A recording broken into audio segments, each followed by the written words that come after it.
Oh, there we go. I'm sorry, we're running late. Later than I meant to. Good to see you guys this morning. Good morning. Can y'all hear me? Hope you can. Whew. I was up with the baby all night. Baby boy was not tired. He was not tired. Anyway, it's okay. But I hope you guys are prepared for battle today. We're gonna be doing I'm gonna be reading The Horse and His Boy. This is a part of the Chronicles of Narnia series by C.S. Lewis. So if you've never heard this one, in chronological order, this is the third book. But this book actually takes place during the reign of Peter, Susan, Lucy, and Edmund in Narnia. So after they have been crowned the kings and queens of Narnia, but before they've returned to our world through the wardrobe. So we can hear your glorious voice. My favorite book, Scruffy. Good to see you this morning. It's good to see all of you. Welcome in. I'm honored. Let me see what we got here. We have Matrix with the follow 10 hours ago, so thanks for that. And then we have Valmont has claimed first, Thunderbird Nix has claimed second, and Dan's Awakening has claimed third. Glorious. Welcome in all of you this morning. I'm honored to have you here. No fourths yet, but you know they're there. They're there for you guys. Have fun. Let's see. So we got Nix, we got Valmont hanging out here. There's Scruffy with a fourth. Well done. Ferric, my lord, hail and well met. I have started doing crunches twice a day now, Captain. In the morning and the nestle in the evening. Night. That's good. Very nice. Well done. That's, just getting started is always the toughest part, in my opinion. Ferric. It's always the toughest part. So well done. Well done, brother. I hope that suffices for you. I'm trying something new here.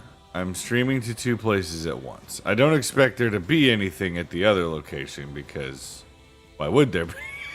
It's like I think one of the first times I've ever streamed there. But primarily here on Twitch, but then we're also on we're also over here on YouTube apparently. So we're gonna see how that goes. I don't know how most of that's gonna work. I don't even know if it's working really. But we're gonna try. We're gonna see how it goes. I'm trying to figure that all out. But if you see it and you're over there, let me know. Say hi. Anyway, new streamer who dis? Okay, so people can see it. All right, nice. Hey. Pale. I'm good. Well, I'm not new. I'm just new to YouTube. I have a channel on YouTube, but we're figuring stuff out. But I'm glad you're here, brother. I'm glad you're here. So everybody say hi, YouTube. Hi, YouTube. Trying to figure all this multi-streaming thing out just in case, we'll have another place to go in case something odd happens to this stream. Because, you know how things get. But if you're joining us for the first time, I am the Rico, Primarch and Battle Brother of the Heavenly Legion, in service to the true immortal Emperor, Jesus Christ. So I'm honored to have you guys here. We're a Christian stream, safe for work, all that kind of stuff. We are reading, as I was mentioning earlier, The Horse and His Boy. So this is a part of the Narnia series, third book in the series chronologically. One of the last books in the series that C.S. Lewis actually wrote, which... There's that, which is, it's cool. That's cool. But we'll see. We'll see how it goes. Hello from the red set. Scruffy, you're over there now too. Glorious. Well done. I'm glad you guys are there. Hope you guys have fun. But yeah, so we're gonna start reading this book. We're reading 4 days this week, 4 mornings this week, if I can get away with it. So I believe we'll get done with this book. We'll start this book and finish it this week. So after that, there's 4 more books left.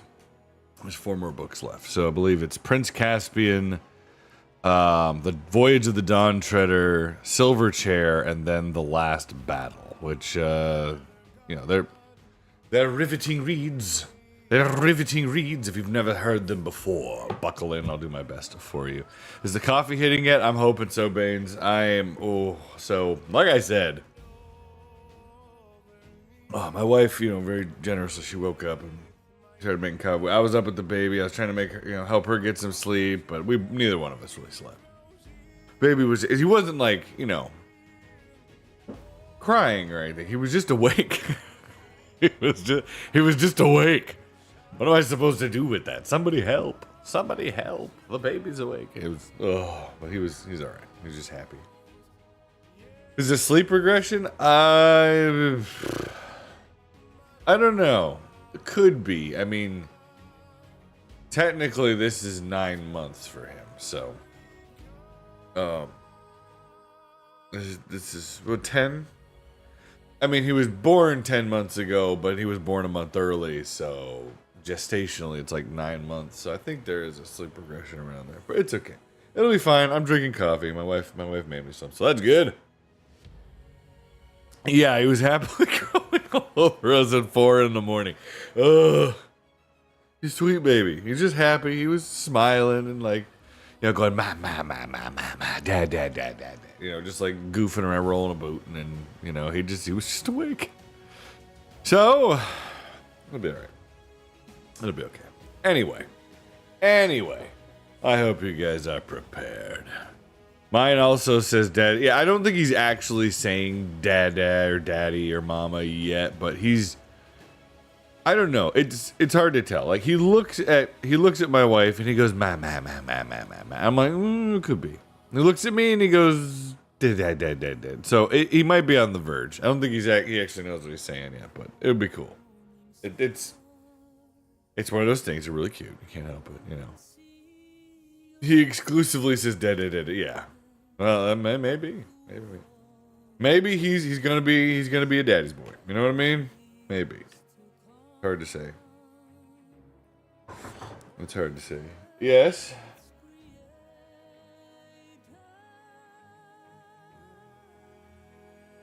But we'll see. We'll see what happens. Either way, though. So this is we're gonna go ahead and get started.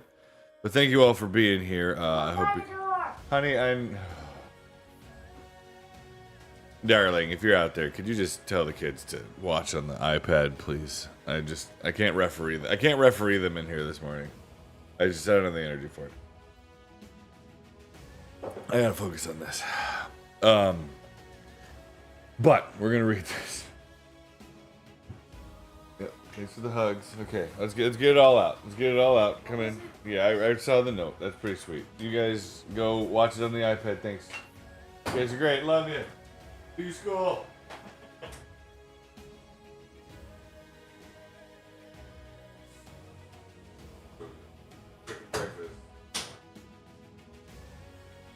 Anyway, sorry. I'm a father. All right, they're like zombies.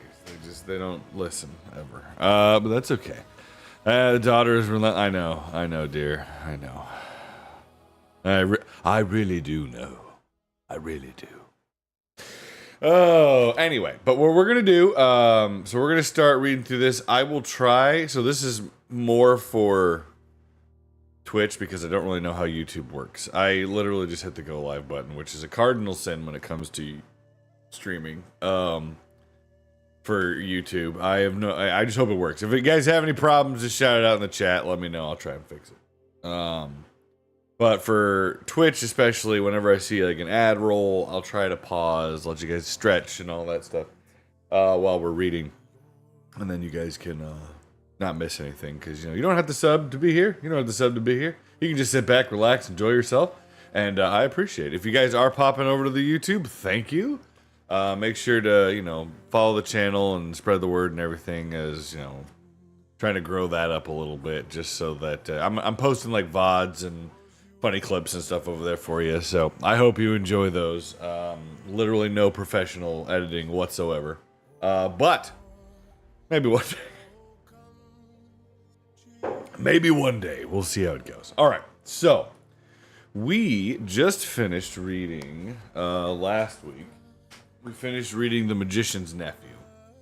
So the way we read these is we read Lion, the Witch, and the Wardrobe, then The Magician's Nephew, and now we're reading The Horse and His Boy. And from here on, we're going to go chronologically with the story, because that's what you guys voted for. So, again, The Horse and His Boy takes place during the reign of Peter, Edmund, Susan, and Lucy, while they are king and queen of Narnia. This is before they have returned. It's before they have returned to back to the wardrobe and returned to our world. But it doesn't primarily follow them. They are in this story, but they're not like the main characters per se. They're not the main characters per se. So I'll do the best I can with voices and stuff like that, and we'll go ahead and get started. So where are we at on this? This is a good sign. I always hate interrupting it, but it's not conducive to reading, I think. So we're gonna do this one. There we go. We're gonna do this song. All right. You know, I don't really know how that's going to work over on YouTube. Hopefully it doesn't record the music, but we'll see. We'll see what happens. It'll be okay. Can't help it, man. Again, enjoy. Enjoy. So listen up. Have fun. All right. So, Horse and His Boy, Chronicles of Narnia by C.S. Lewis. So this is chapter 1. This is chapter 1. How Shasta set out on his travels. This is the story of an adventure that happened in Narnia and Calormen and the lands between, in the golden age when Peter was High King in Narnia and his brother and his 2 sisters were king and queens under him. In those days, far south in Calormen, on a little creek of the sea, there lived a poor fisherman called Arshish, and with him there lived a boy who called him Father. The boy's name was Shasta. On most days, Arshish went out in his boat to fish in the morning, and in the afternoon he harnessed his donkey to a cart, and loaded the cart with fish, and went a mile or so southward to the village to sell it. If it had sold well, he would come home in a moderately good temper, and say nothing to Shasta, but if it had sold badly, he would find fault with him, and perhaps beat him. There was always something to find fault with, for Shasta had plenty of work to do. Mending and washing the nets, cooking the supper, and cleaning the cottage in which they both lived. Shasta was not at all interested in anything that lay south of his home, because he had once or twice been to the village with Arshish, and he knew that there was nothing very interesting there. In the village, he only met other men who were just like his father, men with long, dirty robes and wooden shoes turned up at the toe, and turbans on their heads and beards, talking to one another very slowly about things that sounded dull. But he was very interested in everything that lay to the north, because no one ever went that way, and he was never allowed to go there himself. When he was sitting out of doors mending the nets, and all alone, he would often look eagerly to the north. One could see nothing but a grassy slope running up to a level ridge, and beyond that the sky with perhaps a few birds in it. Sometimes, if Arshish was there, Shasta would say, "Oh, my father, what is there beyond that hill?" And then if the fisherman was in the bad temper, he would box Shasta's ears and tell him to attend to his work. Or if he was in a peaceable mood, he would say, "Oh, my son, do not allow your mood to be distracted by idle questions. For one of the poets has said, application to business is the root of prosperity. But those who ask questions do not concern them are steering the ship of folly toward the rock of indigence." Shasta thought that beyond the hill there must be some delightful secret which his father wished to hide from him. In reality, however, the fisherman talked like this because he didn't know what lay to the north. Neither did he care. He had a very practical mind. One day there came from the south a stranger, who was unlike any man that Shasta had seen before. He rode upon a strong, dappled horse with flowing mane and tail, and his stirrups and bridle were inlaid with silver. The spike of a helm projected from the middle of his silken turban, and he wore a shirt of chainmail. By his side hung a curving scimitar. A round shield studded with bosses of brass hung at his back, and his right hand grasped a lance. His face was dark, but this did not surprise Shasta because all the people of Calormen are like that. What did surprise him was the man's beard, which was dyed crimson and curled and gleaming with scented oil. But Arshish knew by the gold on the stranger's bare arm that he was a Turkan, or great lord, as he bowed kneeling before him till his beard touched the earth and made signs to Shasta to kneel also. The stranger demanded hospitality for the night, which of course the fishermen dared not refuse. All the best they had was set before the Tarkan, for supper, and he didn't think much of it, and Shasta, as always happened when the fishermen had company, was given a hunk of bread and turned out of the cottage. On these occasions he usually slept with the donkey in its little thatched stable, but it was much too early to go to sleep yet, and Shasta, who had never learned that it is wrong to listen behind doors, sat down with his ear to a crack in the wooden wall of the cottage to hear what the grown-ups were talking about. And this is what he heard. "And now, my host," said the Tarkan, "I have a mind to buy that boy of yours." "Oh, my master," replied the fisherman, and Shasta knew by the wheedling tone the greedy look that was probably coming into his face as he said it, "what price could induce your servant, poor though he is, to sell into slavery his only child and his own flesh? Has not one of the poets said, 'Natural affection is stronger than soup and offspring more precious than carbuncles'?" "It is even so," replied the guest dryly. "But another poet has likewise said, 'He who attempts to deceive the judicious is already bearing his own back for the scourge.' Do not load your aged mouth with falsehoods. This boy is manifestly no son of yours, for your cheek is as dark as mine, but the boy is fair and white like the accursed but beautiful barbarians who inhabit the remote north." "How well it is said," answered the fisherman, "that sword can be kept off with shields, but the eye of wisdom pierces through every defense. Know then, O formidable guest, that because of my extreme poverty, I have never married and have no child. But in that same year in which the Tisroc, may he live forever, began his august and beneficent reign, on a night when the moon was at her full, it pleased the gods to deprive me of my sleep. Therefore I arose from my bed in this hovel, and went forth to the beach to refresh myself, and look upon the water, and the moon, and breathing the cool air. And presently I heard the noise, as of oars coming to me across the water, and then, as it were, a weak cry.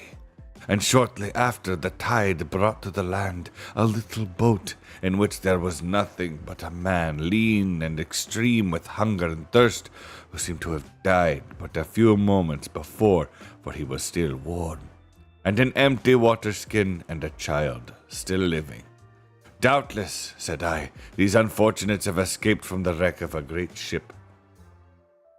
But by the admirable designs of the gods, the elder has starved himself to keep the child alive, and has perished in sight of land.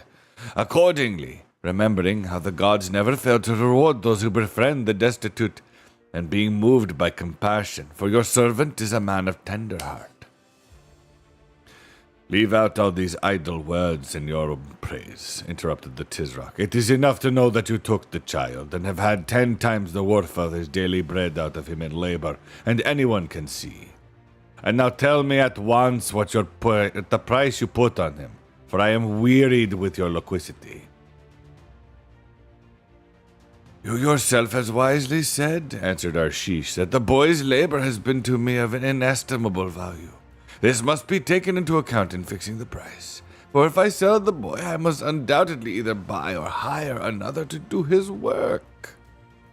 I'll give you 15 crescents for him, said the Tarkan. 15! cried Arshish in a voice that was something between a whine and a scream. 15! For the prop of my old age and the delight of my eyes, do not mock my greybeard. Tarkan though you be, my price is 70. At this point, Shasta got up and tiptoed away. He had heard all he wanted, for he had often listened when men were bargaining in the village and knew how it was done. He was quite certain that Arshish would sell him in the end for something much more than 15 crescents and much less than 70. But that he and the Tarkhan would take hours in getting to an agreement. We're going to pause for a second. We're in the middle of an ad break. We're in the middle of an ad break.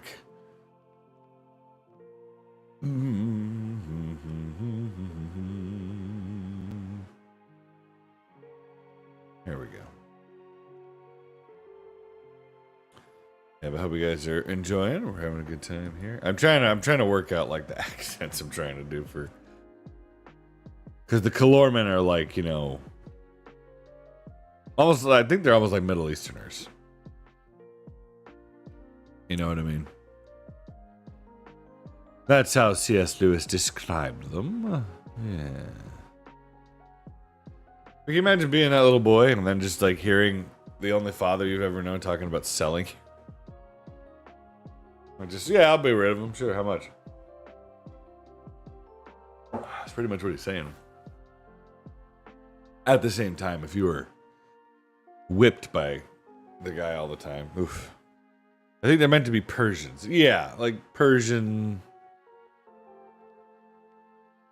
Ottoman, something along those lines. Yeah. It could be anything like that. But we should be back from the ads right about now. So we'll continue on. Alright, here we go. So, you must not imagine that Shasta felt it all as you, and I would feel if we had just overheard our parents talking about selling us for slaves. For one thing, his life was already little better than slavery.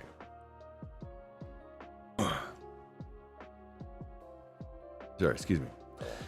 For all he knew, the lordly stranger on the great horse might be kinder to him than Arshish.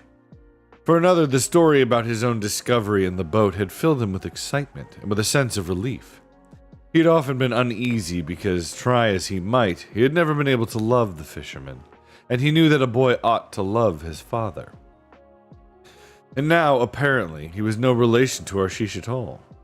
That took a great weight off of his mind. Why, I might be anyone, he thought.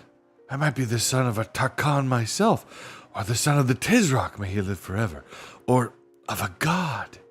He was standing out in the grassy place before the cottage while he thought these things. Twilight was coming on apace, and a star or two was already out, but the remains of the sunset could still be seen in the west.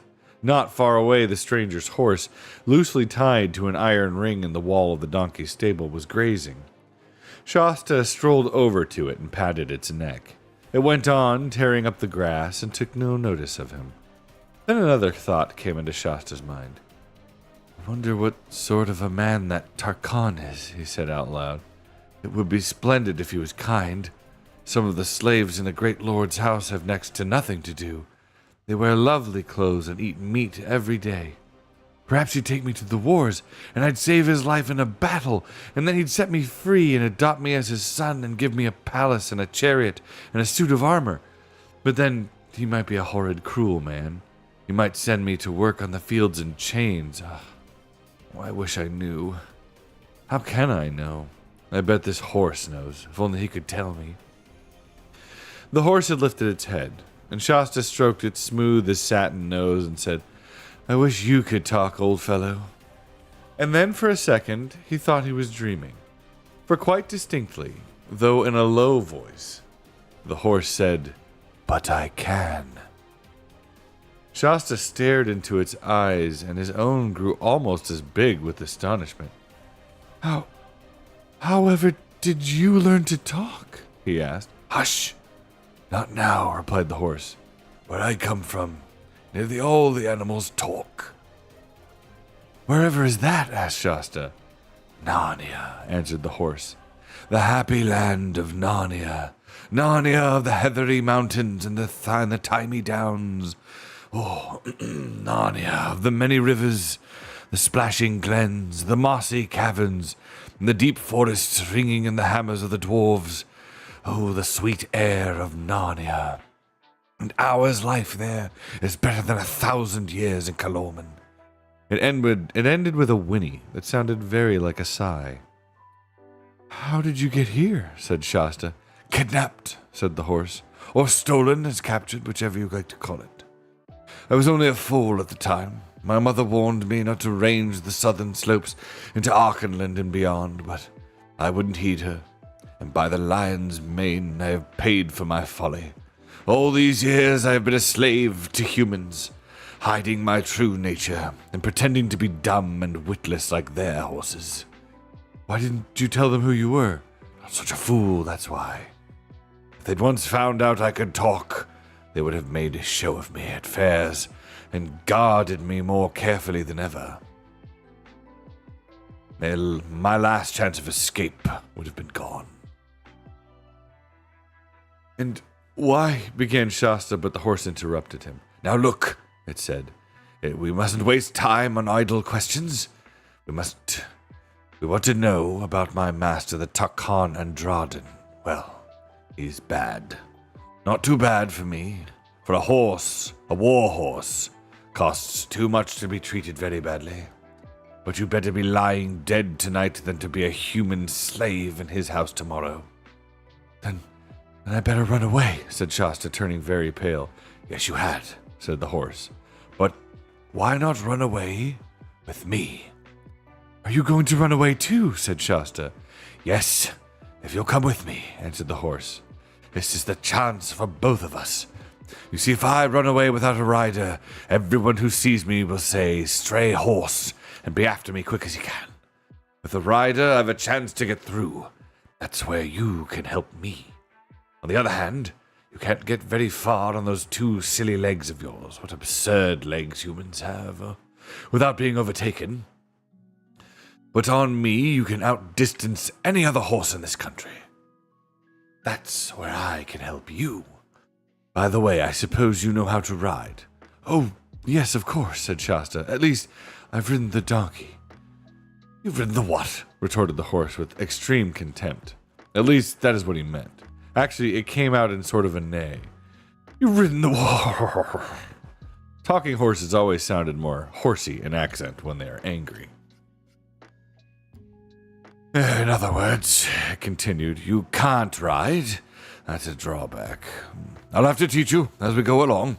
If you can't ride, can you fall? I suppose anyone can fall, said Shasta. I mean, can you fall and get up again without trying and mount again and fall again, yet not be afraid of falling? I'll try, said Shasta. Poor little beast, said the horse in a gentler tone. I forget you're only a fool. We'll make a fine rider of you in time. And now, we mustn't start until those two in the hut are asleep. Meantime, we can make our plans. My Takhan is on his way north to the great city, to Tashban itself, and to the court of the Tizrok. I say, put in Shasta in rather a shocked voice, oughtn't you to say, may he live forever? Why? Asked the horse. I'm a free Narnian. And why should I talk slaves and fools talk? I don't want him to live forever, and I know that he's not going to live forever, whether I want him to or not to. And I can see you're from the free north too. No more of this southern jargon between you and me, eh? And now, back to our plans. As I said, my human was on his way north to Tashban. Does that mean we'd better go to the south? I think not, said the horse. You see, he thinks I'm dumb and witless like his other horses. Now, if I really were, the moment I got loose, I'd go back to my home stable and paddock, back to his palace, which is 2 days' journey south. That's where he'll look for me. He'd never dream of my going on north on my own. And anyway, he'll probably think that someone in the last village who saw him ride through has followed us here and stolen me. Oh, hurrah, said Shasta. Then we'll go north. I've been longing to go to the north all my life. Of course you have, said the horse. That's because of the blood that's in you. I'm sure you're true northern stock. But not too loud. I should think they'd be asleep soon now. I'd better creep back and see, suggested Shasta. Ah, good idea, said the horse. But take care you're not caught.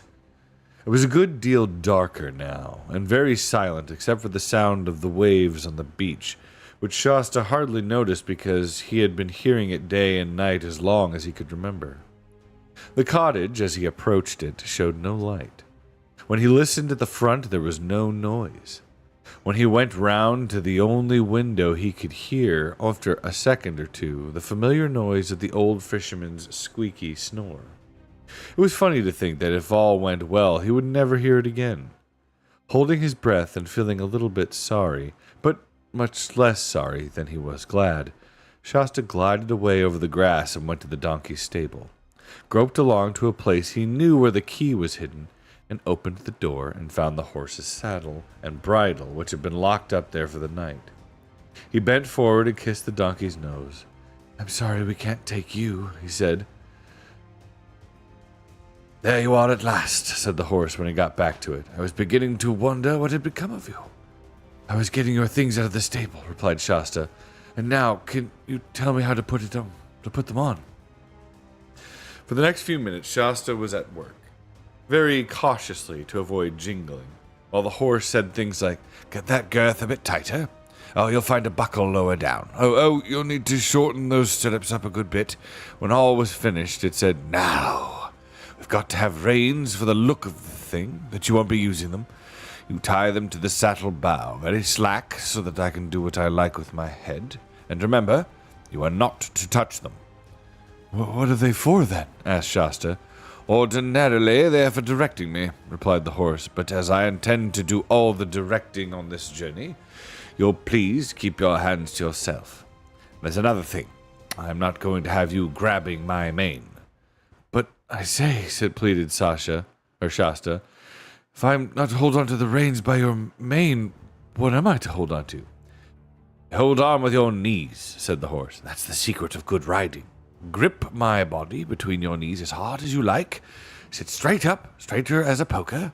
Keep your elbows in. And by the way, what did you do with the spurs?" "I put them on my heels, of course," said Shasta.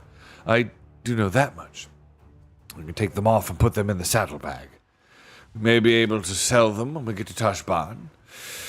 Ready? And now, I think you can get up." "Oh, you're a dreadful height," gasped Shasta after his first and unsuccessful attempt. "I'm a horse, that's all," was the reply. "Anyone would think I was a haystack from the way you're trying to climb up me. Ah, that's better. Now, sit up and remember what I told you about your knees. Funny to think of me, who's led cavalry charges and won races, having a potato sack like you in the saddle. However, off we go." It chuckled not unkindly, and it certainly began their night's journey with great caution. First of all, it went just south of the fisherman's cottage to the little river, which there ran into the sea, and took care to leave in the mud some very plain hoof marks pointing south. But as soon as they were in the middle of the ford, it turned upstream and waded till they were about 100 yards farther inland than the cottage. Then it selected a nice gravelly bit of bank, which would take no footprints, and came out on the northern side. Then, still at a walking pace, it went northward till the cottage, the one tree, the donkey stable, and the creek, everything in fact that Shasta had ever known, had sunk out of sight in the gray summer night darkness. They had been going uphill now, and were at the top of the ridge. That ridge, which had always been the boundary of Shasta's known world. He could not see what was ahead except that it was all open and grassy. It looked endless, wild and lonely and free. "I say," observed the horse, "what a place for a gallop, eh?" "Oh, don't, let's," said Shasta. "Not yet. I don't know how to. Please, horse, I don't know your name." "Brrr," said the horse. I'll never be able to say that," said Shasta. "Can I call you Bree?" "Well, if that's the best you can do, I suppose you must," said the horse. "And what shall I call you?" "I'm Shasta," said Bree. "Well, now there's a name that's really hard to pronounce. But now about this gallop. It's a good deal easier than trotting if you only knew, because you don't have to rise and fall. Grip with your knees and keep your eyes straight ahead between my ears. Don't look at the ground. If you think you're going to fall, just grip harder and sit up straighter. You ready? Now, for Narnia and the North. That's the end of chapter 1. The end of chapter 1. I've got to get my sister to read this book again. She doesn't remember it. She's an equestrian, and I'm sure she'd find it very amusing. Hey, you know. Yeah, Bree hinny hinny hoo. It's hard to... I tried to just make it sound more horsey. All right. Now then, chapter 2. Take a sip of water here. Yeah, it's a good book. It's a good book, Caffeinated Squirrel. It's one of my favorites. I like it. It's exciting. You know what I mean? All right. So chapter 2, A Wayside Adventure. It was nearly noon on the following day when Shasta was wakened by something warm and soft moving over his face. He opened his eyes and found himself staring into the long face of a horse. Its nose and lips were almost touching his. He remembered the exciting events of the previous night and sat up. But as he did so, he groaned. "Oh, Bree," he gasped. "I'm so sore. All over. I can hardly move." "Oh, good morning, small one," said Bree. "I was afraid you might feel a bit stiff. It can't be the falls. You didn't have more than a dozen or so, and it was all lovely, soft, springy turf that must have been almost a pleasure to fall on. The only one that might have been nasty was broken by that gorse bush. No, it's the riding itself that comes hard at first. What about breakfast? I've had mine." "Oh, bother breakfast. Oh, bother everything," said Shasta. "I tell you I can't move." But the horse nuzzled at him with its nose and pawed him gently with a hoof till he had to get up. And then he looked about him and saw where they were. Behind them lay a little copse. Before them the turf, dotted with white flowers, sloped down to the brow of a cliff. Far below them, so that the sound of the breaking waves was very faint, lay the sea. Shasta had never seen it from such a height, and never seen so much of it before, nor dreamed how many colors it had. On either hand, the coast stretched away, headland after headland. And at the points you could see the white foam running up the rocks, but making no noise because it was so far off. There were gulls flying overhead, and the heat shivered on the ground. It was a blazing day. But what Shasta chiefly noticed was the air. He couldn't think what was missing, until at last he realized that there was no smell of fish in it. For of course neither in the cottage nor among the nets had he ever been away from that smell in his life. And this new air was so delicious, and all his old life seemed so far away that he forgot for a moment about his bruises and his aching muscles and said, "I say, Bree, didn't you say something about breakfast?" "Yes, I did," answered Bree. "I think you'll find something in the saddlebags. They're over there on that tree where you hung them up last night. Or early this morning, rather." They investigated the saddlebags, and the results were cheering. A meat pasty, only slightly stale, a lump of dried figs, and another lump of green cheese, a little flask of wine, and some money, about 40 crescents in all, which was more than Shasta had ever seen. While Shasta sat down, painfully and cautiously, with his back against a tree, and started on the pasty, Bree had a few more mouthfuls of grass to keep him company. "Won't it be stealing to use the money?" asked Shasta. "Oh," said the horse, looking up with its mouth full of grass. I never thought of that. A free horse and a talking horse mustn't steal, of course. But I think it's all right. We're prisoners and captives in enemy country. That money is booty, spoil. Besides, how are we to get any food for it without? I suppose, like all humans, you won't eat natural food like grass and oats." "I can't." "Ever tried?" "Yes, I have tried. I can't get it down at all. You couldn't either if you were me." "You're rum little creatures, you humans," remarked Bree, when Shasta had finished his breakfast, which was by far the nicest he had ever eaten. Bree said, "I think I'll have a nice roll before we put on that saddle again. and he proceeded to do so. "That's good. Oh, that's very good," he said, rubbing his back on the turf and waving all four legs in the air. "You ought to have one too, Shasta," he snorted. "It's most refreshing." But Shasta burst out laughing and said, "You do look funny when you're on your back." "I look nothing of the sort," said Bree. And suddenly he rolled round on his side, raised his head and looked hard at Shasta, blowing a little. Does it really look funny?" he asked in an anxious voice. "Yes, it does," replied Shasta. "But what does it matter?" "You don't think, do you," said Bree, "that it might be a thing talking horses never do? A silly clownish trick I've learned from the dumb ones? It would be dreadful to find when I get back to Narnia that I've picked up a lot of low, bad habits. What do you think, Shasta? Honestly now, don't spare my feelings. Should you think the real free horses, the talking kind, do roll?" "How should I know? Anyway, I don't think I should bother about it if I were you. We've got to get there first. Do you know the way?" "I know the way to Tashban. After that comes the desert. We'll manage the desert somehow, never fear. Why, we'll be in the sight of the northern mountains then. Think of it! To Narnia and the north. Nothing will stop us then. But I'd be glad to be past Tashban. You and I are safer away from cities." "Can't we avoid it?"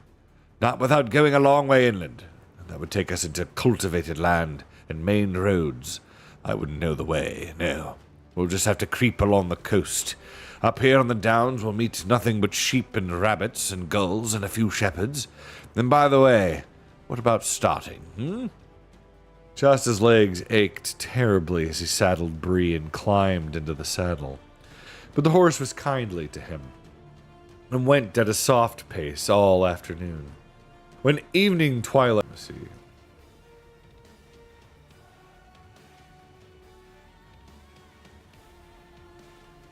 All right, there we go. The horse trotted round by the fields in the dusk and met Shasta at the far side. This became their regular plan every second night. These were great days for Shasta, and every day better than the last as his muscles hardened and he fell less often. Even at the end of his training, Bree still said he sat like a bag of flour in the saddle. "And even if it was safe, young'un, I'd be ashamed to be seen with you on the main road." But in spite of his rude words, Bree was a patient teacher. No one can teach riding as well as a horse. Shasta learned to trot, to canter, to jump, and to keep his seat even when Bree pulled up suddenly, or swing unexpectedly to the left or the right, which, as Bree told him, was a thing you might have to do at any moment in a battle. And then, of course, Shasta begged to be told of the battles and wars in which Bree had carried the Tarkan. And Bree would tell of forced marches and the fording of swift rivers, of charges and of fierce fights between cavalry, and cavalry when the war horses fought as well as the men, being all fierce stallions trained to bite and kick, and to rear at the right moment so that the horse's weight, as well as the rider's, would come down on an enemy's crest in the stroke of a sword or battle axe. But Bree did not want to talk about the wars as often as Shasta wanted to hear about them. "Don't speak of them, youngster," he would say. "They were only the Tisrock's wars, and I fought in them as a slave and a dumb beast. Give me the Narnian wars, where I shall fight as a free horse among my own people. Those will be wars worth talking about. Narnia and the North." Shasta soon learned, when he heard Bree talking like that, to prepare for a gallop. After they had traveled on for weeks and weeks, past more bays and headlands and rivers and villages from Shasta that could remember, there came a moonlit night when they started their journey at evening, having slept during the day. They had left the downs behind them and were crossing a wide plain with a forest about half a mile away on their left. The sea, hidden by low sandhills, was about the same distance on their right. They had jogged along for about an hour, sometimes trotting and sometimes walking, when Bree suddenly stopped. "What's up?" said Shasta. "Shh," said Bree, craning his neck round and twitching his ears. "Did you hear something? Listen." "It sounds like another horse between us and the wood," said Shasta after he had listened for about a minute. It is another horse, said Bree, and that's what I don't like. Isn't it probably just a farmer riding home late, said Shasta with a yawn. Don't tell me, said Bree. That's not a farmer's riding, nor a farmer's horse either. Can't you tell by the sound? That's quality. That horse is, that's for certain. It's being ridden by a real horseman. I tell you what it is, Shasta. There's a Tok Khan under the edge of that wood. Not on his war horse, it's too light for that. On a fine blood mare, I should say. Well, it's stopped now, whatever it is, said Shasta. Ah, you're right, said Bree. And why should he stop just when we do? Shasta, my boy, I do believe there's someone shadowing us at last. What shall we do? Said Shasta in a lower whisper than before. Do you think he can see us as well as hear us? Not in this light so long as we stay quiet still, answered Bree. But look! There's a cloud coming up. I'll wait till that gets over the moon. And then we'll get off to our right as quietly as we can, down to the shore. We can hide among the sandhills if the worst comes to the worst. They waited till the cloud covered the moon, and then, first at a walking pace, and afterward at a gentle trot, made for the shore. The cloud was bigger and thicker than it had looked at first, and soon the night grew very dark. Just as Shasta was saying to himself, we must be nearly at those sandhills by now, his heart leapt into his mouth because an appalling noise had suddenly risen out of the darkness ahead. A long, snarling roar, melancholy and utterly savage. Instantly, Bree swerved round and began galloping inland, again as fast as he could gallop. What is it? Gasped Shasta. Lions, said Bree, without checking his pace or turning his head. After that, there was nothing but sheer galloping for some time, and at last they splashed across a wide, shallow stream, and Bree came to a stop on the far side. Shasta noticed that he was trembling and sweating all over. That water, they've thrown the brute off our scent, panted Bree when he had partly got his breath again. We can walk for a bit now. Yes. As they walked, Bree said, Shasta, I'm ashamed of myself. I'm just as frightened as a common, dumb Kalorman horse. I am really. I don't feel like a talking horse at all. I don't mind swords and lances and arrows, but I can't bear those creatures. I think I'll trot for a bit. After a minute later, however, he broke into a gallop again, and no wonder, for the roar broke out again, this time on their left from the direction of the forest. Two of them, moaned Bree. When they had galloped for several minutes without any further noise from the lions, Shasta said, I say, that other horse is galloping beside us now. Only a stone's throw away. All the better, panted Bree. Tok Khan on it. We'll have a sword. Protect us all. But Bree, said Shasta, we might just as well be killed by lions as caught. Or they'll hang me for horse stealing. He was feeling less frightened of lions than Bree because he had never met a lion. Bree had. Bree only snorted in answer, but he did steer away to his right. Oddly enough, the other horse seemed also to be sheering away to the left, so that in a few seconds, the space between them had widened a good deal. But as soon as it did so, there came two more lions' roars, immediately one after another, one on the right and the other on the left. The horses began drawing nearer together. So apparently did the lions. The roaring of the brutes on each side was horribly close, and they seemed to be keeping up with the galloping horses quite easily. Then the cloud rolled away. The moonlight, astonishingly bright, showed up everything almost as if it were broad day. The two horses and two riders were galloping neck to neck and knee to knee, just as if they were in a race. Indeed, Bree said afterward that a finer race had never been seen in Kalorman. Shasta now gave himself up for lost and began to wonder whether lions killed you quickly or played with you as a cat plays with a mouse, and how much it would hurt. At the same time, one sometimes does this at the most frightful moments, he noticed everything. He saw that the other rider was a very small, slender person, mail-clad. The moon shone on the male and riding magnificently. He had no beard. Something flat and shining was spread out before them. Before Shasta had time even to guess what it was, there was a great splash, and he found his mouth half full of salt water. The shining thing had been a long inlet of the sea.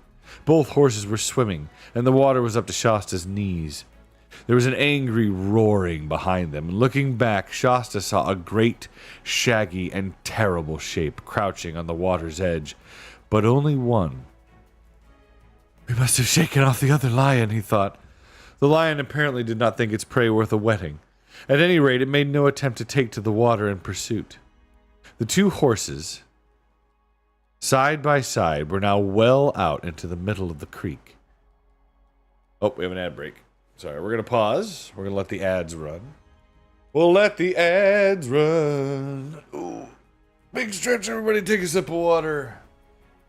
Just learned how Narnia was inspired by Lord of the Rings, also Christian coded. Yes, well, did you know Loretzi? I don't know if you can hear me because of the ads, but just so you know, Tolkien and C.S. Lewis were friends. They used to talk all the time at the pub and talk about ideas and kind of bounce them off of each other. Bother breakfast, bother everything, big mood, yeah. It's true. Alright, y'all let me know when you have returned from the ads. And we shall continue.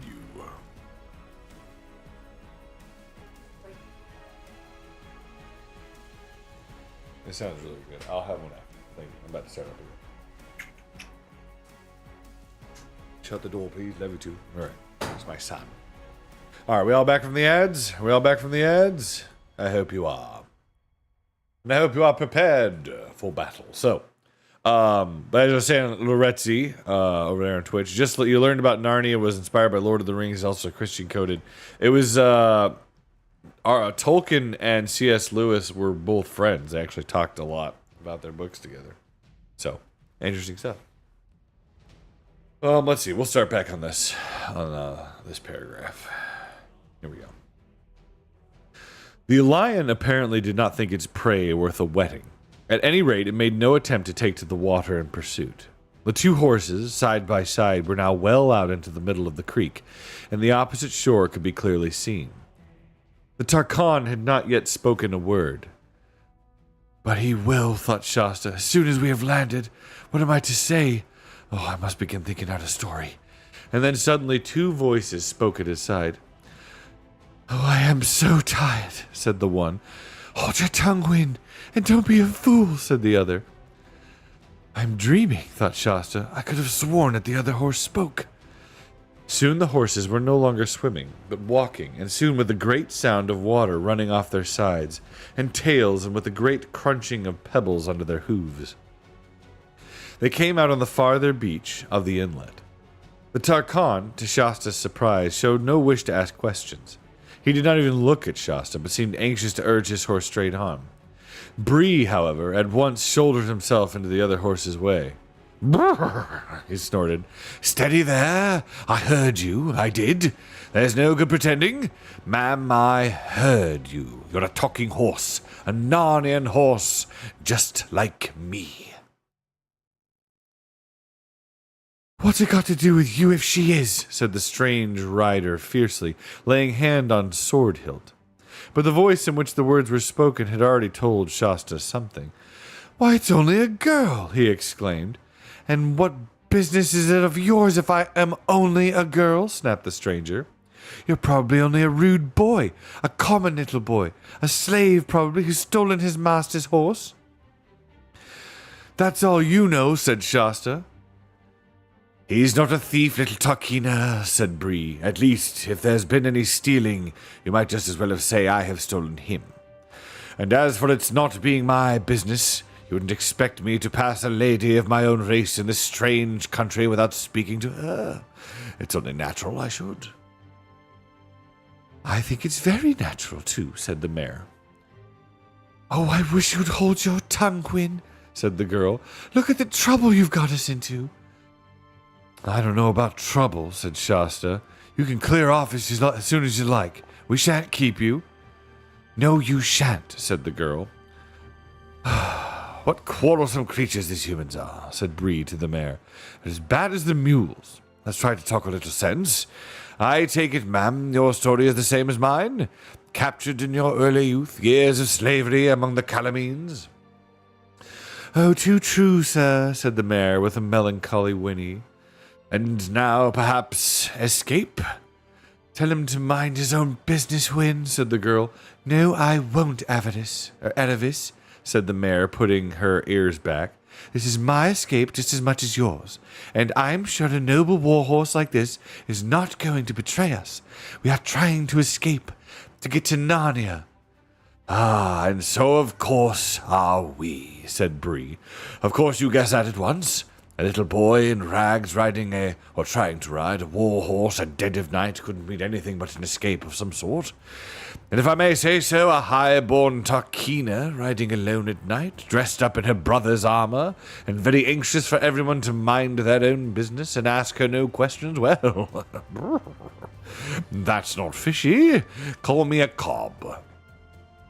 All right then, said Aravis. You've guessed it. Hwyn and I are running away. We are trying to get to Narnia, and now what about it? Aye, in that case, what is to prevent us all going together? Said Bree. I trust, Madam Hwyn, you will accept such assistance and protection as I may be able to give you on the journey.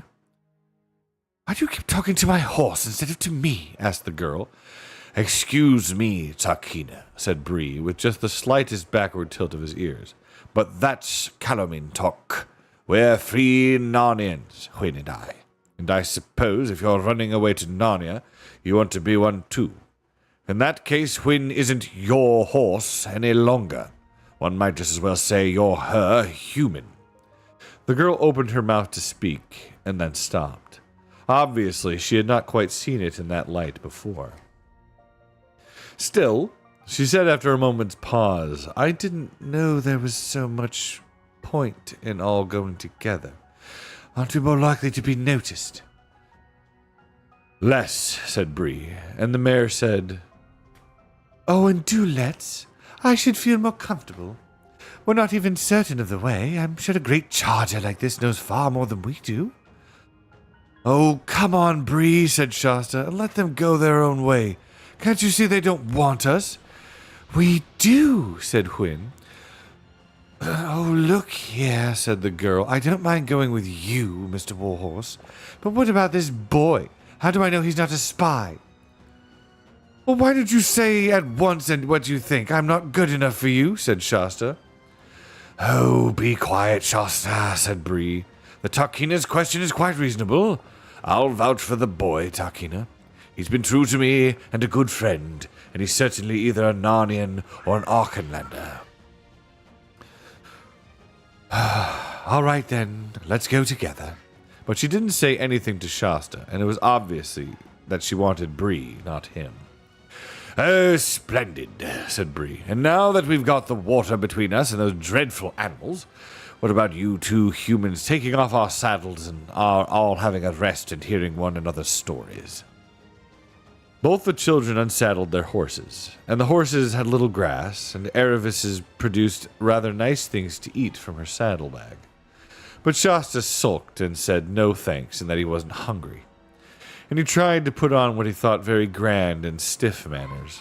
But as a fisherman's hut is not usually a good place for learning grand manners, the result was dreadful. And he half knew that it wasn't a success, and then became sulkier and more awkward than ever. Meanwhile, the two horses were getting on splendidly. They remembered the very same places in Narnia, the grasslands up above Beaver's Dam, and found that they were some sort of second cousins once removed. This made things more and more uncomfortable for the human until at last Bree said, And now, Tarkina, tell us your story. And don't hurry it. I'm feeling comfortable now. Aravis immediately began, sitting quite still and using a rather different tone and style from her usual one. For in Calorman, storytelling, whether the stories are true or made up, is the thing you're taught, just as English boys and girls are taught essay writing. The difference is that people want to hear the stories, whereas I never heard anyone who wanted to read the essays. Chapter 3. At the Gates of Tashban. My name, said the girl at once, is Aravis Tarkina, and I am the only daughter of Kidrash Tarkan, the son of Rishti Tarkan, the son of Kidrash Tarkan, the son of Ilsambre Tizrok, the son of Ardib Tizrok, who is descended in a right line from the god Tash. My father is the lord of the province of Kalavar, and is one who has the right of standing on his feet in his shoes before the face of Tizrok himself. May he live forever.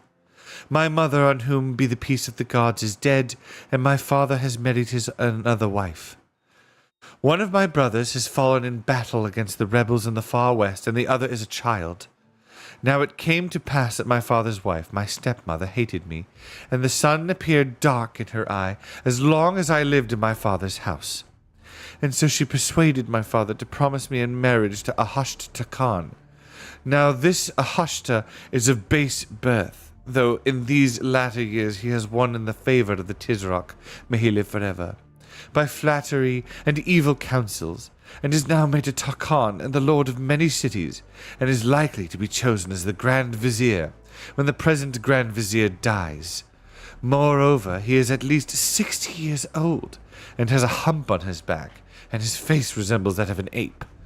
Nevertheless, my father, because of the wealth and power of the Ahashta, and being persuaded by his wife, sent messages offering me in marriage, and the offer was favourably accepted, and Ahashta sent word that he would marry me this very year at the time of high summer. When this news was brought to me, the sun appeared dark in my eyes, and I laid myself on my bed and wept for a day. But on the second day I rose up, and washed my face, and caused my mare, Hwin, to be saddled, and took with me a sharp dagger, which my brother had carried in the Western War, and rode out alone. And when my father's house was out of sight, and I was come to a green open place, in a certain wood, there were no dwellings of men, I dismounted from Hwin my mare, and took out the dagger. Then I parted my clothes where I thought the readiest way lay to my heart, and I prayed to all the gods that as soon as I was dead, I might find myself with my brother. After that I shut my eyes and my teeth, and prepared to drive the dagger into my heart. But before I had done so, this mare spoke with the voice of one of the daughters of men, and said, O my mistress, do not by any means destroy yourself, for if you live you may yet have good fortune, but all the dead are dead alike. I didn't say it half so well as that, muttered the mare. Hush, ma'am, hush, said Bree, who was thoroughly enjoying the story. She's telling it in the grand Calamine manner, and no storyteller in a Tizrok's court could do it better. Pray go on, Tarkina. When I heard the language of men uttered by the mare, continued Eravis, I said to myself, the fear of death was disordered by my reason, and subjected me to delusions. And I became full of shame, for none of my lineage ought to fear death more than the biting of a gnat. Therefore I addressed myself a second time to the stabbing. But Hwin came near to me, and put her head in between me and the dagger, and discoursed me most excellent reasons, and rebuked me as a mother rebukes her daughter. And now my wonder was so great that I forgot about killing myself, and about Ahashta, and said, O my mare, how have you learned to speak like one of the daughters of men? And Hwin told me what is known to all this company, that in Narnia there are beasts that talk, and how she heard herself was stolen from thence, and then she was a little foal. She told me also of the woods and the waters of Narnia, and the castles and the great ships, till I said, in the name of Tash and Azeroth and Zardina, the Lady of the Night, I have a great wish to be in that country of Narnia. Oh, my mistress, answered the mare, if you were in Narnia, you would be happy, for in that land no maiden is forced to marry against her will. And when we had talked together for a great time, hope returned to me, and I rejoiced that I had not killed myself. Moreover, it was agreed between Hwin and me that we should steal ourselves away together, and we planned it in this fashion. We returned to my father's house, and I put on my gayest clothes, and sang and danced before my father, and pretended to be delighted with the marriage which had been prepared for me. Also I said to him, O my father, and O the delight of my eyes, give me your license and permission to go with one of my maidens alone for 3 days into the woods to do secret sacrifices to Zardina, lady of the night and of maidens, as is proper and customary for damsels, when they must bid farewell to the service of Zardina and prepare themselves for marriage. And he answered, O my daughter, and O the delight of my eyes, so it shall be. But when I came out of the presence of my father, I went immediately to the oldest of my slaves, his secretary, who had dandled me on his knee when I was a baby, and loved me more than the air and the light. And I swore him to be secret, and I begged him to write a certain letter for me. And he wept and implored me to change my resolution, but in the end he said, To hear is to obey, and did all my will. And I sealed the letter and hid it in my bosom. But what was in the letter? Asked Shasta. Be quiet, youngster, said Bree. You're spoiling the story. She'll tell us all about the letter in the right place. Go on, Tarkina, go. Then I called the maid, who was to go with me to the woods and perform the rites of Zardina, and told her to wake me very early in the morning. And I became very merry with her, and gave her wine to drink. But I had mixed such things in her cup that I knew she must sleep for a night and a day. As soon as the household of my father had committed themselves to sleep, I arose and put on armor of my brother's, which I always kept in my chamber in his memory. I put into my girdle all the money I had, and certain choice jewels, and provided myself also with food, and saddled the mare with my own hands, and rode away in the second watch of the night. I directed my course not to the woods where my father supposed I would go, but north and east to Tashban. Now, for 3 days and more, I knew that my father would not seek me, being deceived by the words I had said to him. And in the 4th day we arrived at the city of Azim Balda.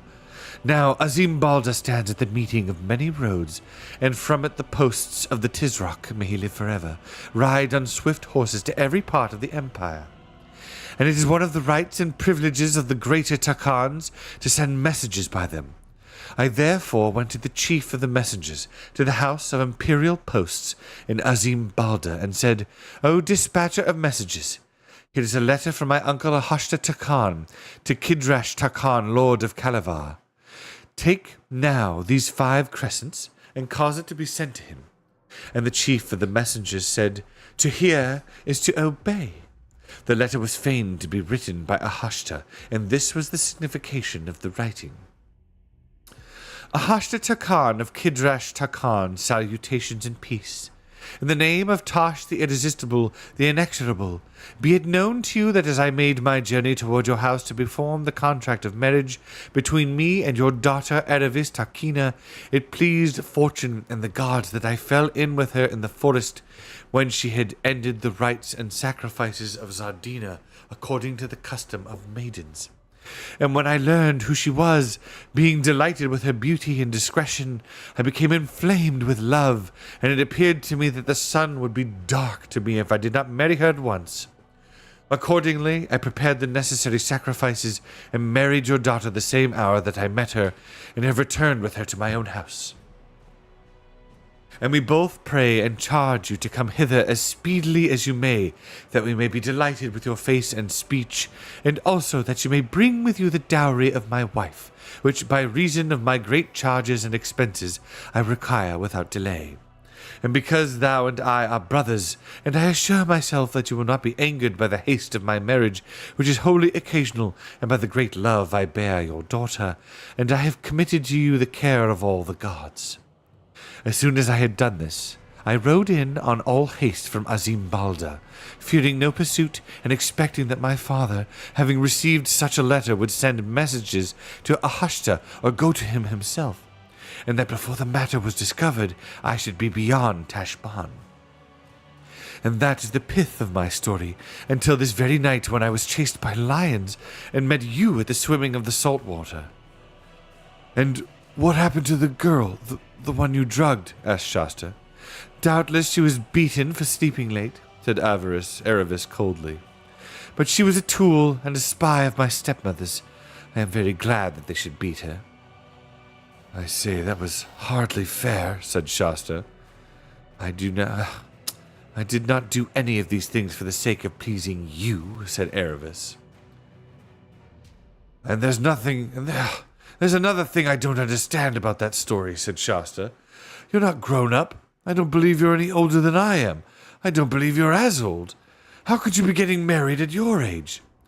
Aravis said nothing, but Bree said at once, Shasta, don't display your ignorance. They're always married at that age at the great Tarkhan families. Shasta turned very red, though it was hardly light enough for the others to see this, and felt snubbed. Aravis asked Bree for his story. Bree told it, and Shasta thought that he put in a great deal more than he needed about the falls and bad riding. Bree obviously thought it very funny, but Aravis did not laugh. When Bree had finished, they all went to sleep. Next day, all 4 of them, 2 horses and 2 humans, continued their journey together. Shasta thought it had been very much pleasanter when he and Bree were on their way. Or were on their own. For now it was Bree and Aravis who did nearly all the talking. Bree had lived a long time in Calormen, and had always been among Tarkhans and Tarkhan's horses, and so of course she knew a great many of the same people and places that Aravis knew. She would always be saying things like, But if you were at the fight of Zalindra, you would have seen my cousin Alamash. And Bree would answer, Oh yes, Alamash. He was only captain of the chariots then, you know. I don't quite hold with chariots or the kind of horses who draw chariots. That's not real cavalry, but he is a worthy nobleman. He filled my nose bag with sugar after the taking of Tibath. Or else Bree would say, I was down at the lake of Mesril that summer. And Aravis would say, Oh, Mesril! I had a friend there, Lazaraline Tarkina. What a delightful place it is. Those gardens and the Valley of the Thousand Perfumes. Bree was not in the least trying to leave Shasta out of things, though Shasta sometimes nearly thought he was. People who know a lot of the same things can hardly help talking about them. And if you're there, you can hardly help feeling that you're out of it. Hwin the mare was rather shy before a great warhorse like Bree and said very little. And Aravis never spoke to Shasta at all if she could help it. Soon, however, they had more important things to think of. They were getting near Tashban. There were more and larger villages and more people on the roads. They now did nearly all their traveling by night and hid as best they could during the day. And at every halt they argued and argued about what they were to do when they reached Tashban. Everyone had been putting off this difficulty, but now it could be put off no longer. During these discussions, Aravis became a very little, less unfriendly to Shasta. One usually gets on better with people when one is making plans than when one is talking about nothing in particular. Bree said the first thing now to do was to fix a place where they would all promise to meet on the far side of Tashban, even if, by any ill luck, they got separated in passing the city. He said the best place would be the tombs of the ancient kings on the very edge of the desert. Things like great stone beehives, he said. You can't possibly miss them, and the best of it is that none of the Calormans will go near them because they think the place is haunted by ghouls and are afraid of it. Aravis asked if it wasn't really haunted by ghouls, but Bree said he was a free Narnian horse and didn't believe in these Calormene tales. And then Shasta said he wasn't a Calormene either and didn't care a straw about these old stories of ghouls. This wasn't quite true, but it rather impressed Aravis, though at the moment it annoyed her too. And of course she said she didn't mind any number of ghouls either. So it was settled that the tombs should be their assembly place, on the other side of Tashban, and everyone felt that they were getting on very well till Hwin humbly pointed out that the real problem was not where they should go when they had gone through Tashban, but how they were to get through it at all. Oh, we'll settle that tomorrow, ma'am, said Bree. Time for a little sleep now. But it wasn't easy to settle. Aravis's first suggestion was that they should swim across the river below the city during the night and not go into Tashban at all. But Bree had 2 reasons against this. One was that the river mouth was very wide, and it would be far too long a swim for Hwin to do, especially with a rider on her back. He thought it would be too long for himself, too, but he said much less about that. The other was that it would be full of shipping, and of course anyone on the deck of a ship who saw two horses swimming past would be almost certain to be inquisitive. Shasta thought they should go up the river above Tashban and cross it where it was narrower. But Bree explained that there were gardens and pleasure houses on both banks of the river for miles, and that there would be Tarkans and Tarkinas living in them, and riding about the roads and having water parties on the river. In fact, it would be the most likely place in the world for meeting someone who would recognize Erebus or even himself. "We'll have to have a disguise," said Shasta. Hwin said it looked to her as if the safest thing was to go right through the city itself from gate to gate, because one was less likely to be noticed in the crowd. But she approved of the idea of a disguise as well. She said, "Both the humans will have to dress in rags and look like peasants or slaves, and all Erebus's armor and our saddles and things must be made into bundles and put on our backs, and the children must pretend to drive us, and people will think we're only pack horses." "My dear Hwin," said Erebus rather scornfully, "as if anyone could mistake Bree for anything but a war horse, however you disguised him." "I should think not indeed," said Bree, snorting and letting his ears go ever so little back. "I know it's not a very good plan," said Hwin, "but I think it's our only chance. And we haven't been groomed for ages, and we're not looking quite ourselves. At least, I'm sure I'm not. I do think if we get well plastered with the mud and go along with our heads down, as if we're tired and lazy, and don't lift our hooves hardly at all, we might not be noticed. And our tails ought to be cut shorter. Not neatly, you know, but all ragged." "My dear madam," said Bree, "have you pictured to yourself how very disagreeable it would be to arrive in Narnia in that condition?" "Well," said Hwin humbly, she was a very sensible mare, "the main thing is to get there."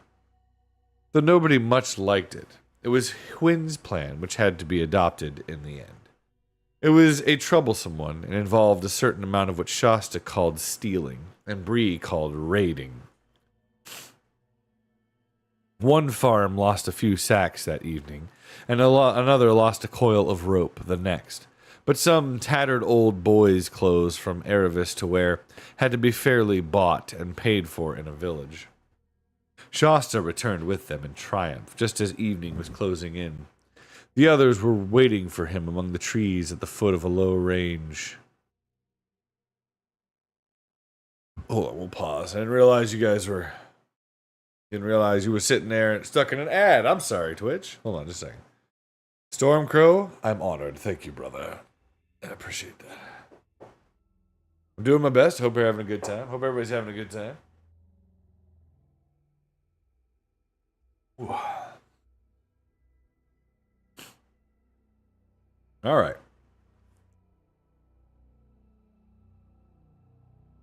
The amount of detail that went into these books is unreal. The way stories were written back then is amazing. It happens. Yeah, it's okay. It's all right. Yeah, I mean,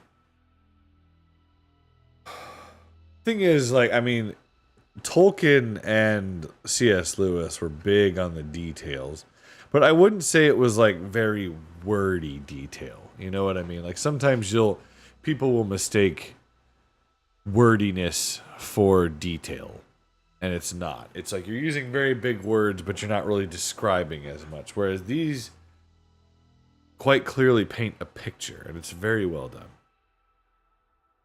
It's very well done. I like it a lot. So I agree. Well, welcome back from the ads. We're going to continue on. Let's see. Here we go. We'll start right here. So Shasta returned with them in triumph, just as evening was closing in. The others were waiting for him among the trees at the foot of a low range of wooded hills which lay right across their path. Everyone was feeling excited because this was the last hill. When they reached the ridge at the top, they would be looking down on Tashban. "I do wish we were safely past it," muttered Shasta to Hwin. "Oh, I do," said Hwin fervently. That night they wound their way through the woods up to the ridge by a woodcutter's track, and when they came out of the woods at the top, they could see thousands of lights in the valley down below them. Shasta had had no notion of what a great city would be like, and it frightened him. They had their supper, and the children got some sleep. But the horses woke them very early in the morning. The stars were still out, and the grass was terribly cold and wet. But daybreak was just beginning, far to their right across the sea. Aravis went a few steps away into the wood and came back looking odd in her new ragged clothes and carrying her real ones in a bundle.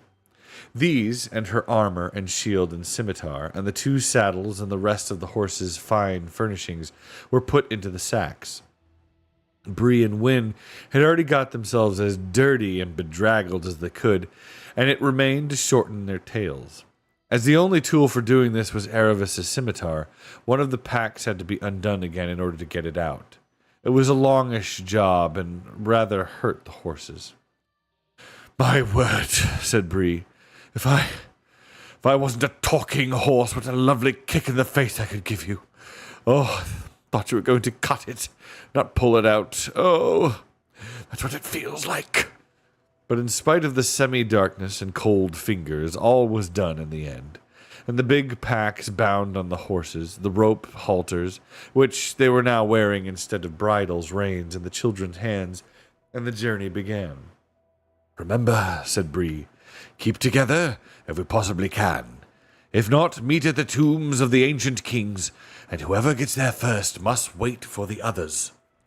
"And remember," said Shasta, "don't you 2 horses forget yourselves and start talking whatever happens."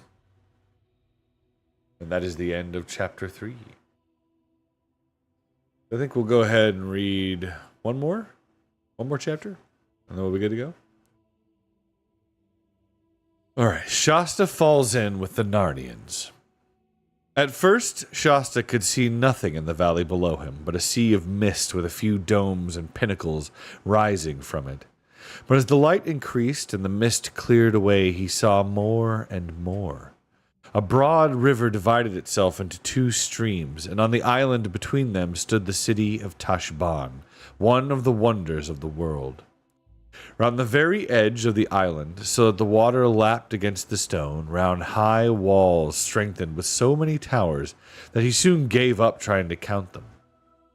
Inside the walls, the island rose in a hill, and every bit of that hill, up to the Tisrock's palace and the great temple of Tosh at the top, was completely covered with buildings, terrace above terrace, street above street, zigzag roads or huge flights of steps bordered with orange trees and lemon trees, roof gardens, balconies, deep archways, pillared colonnades, spires, battlements, minarets, pinnacles.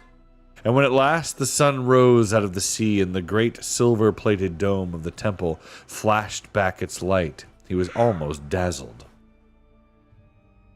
"Get on, Shasta," Bree kept saying. The riverbanks on either side of the valley were such a mass of gardens that they looked at first like a forest, until you got closer and saw the white walls of innumerable houses peeping out from beneath the trees. Soon after that, Shasta noticed a delicious smell of flowers and fruit. About 15 minutes later, they were down among them, plodding on a level road with white walls on each side and trees bending over the walls. "I say," said Shasta in an awed voice, "this is a wonderful place." "I dare say," said Bree, "but I wish we were safely through it and out at the other side. Narnia and the north." At that moment, a low, throbbing noise began, which gradually swelled louder and louder, till the whole valley seemed to be swinging with it. It was a musical noise, but so strong and solemn as to be a little frightening. "That's the horns blowing for the city gates to be open," said Bree. "We shall be there in a minute. Now, Aravis, do droop your shoulders a bit and step heavier, and try to look less like a princess. Try to imagine you've been kicked and cuffed and called names all your life." "If it comes to that," said Aravis, "what about your drooping your head a bit more and arching your neck a bit, as trying to look less like a war horse?" Hush, said Bree. Here we are. And they were. They had come to the river's edge, and the road ahead of them ran along a many-arched bridge.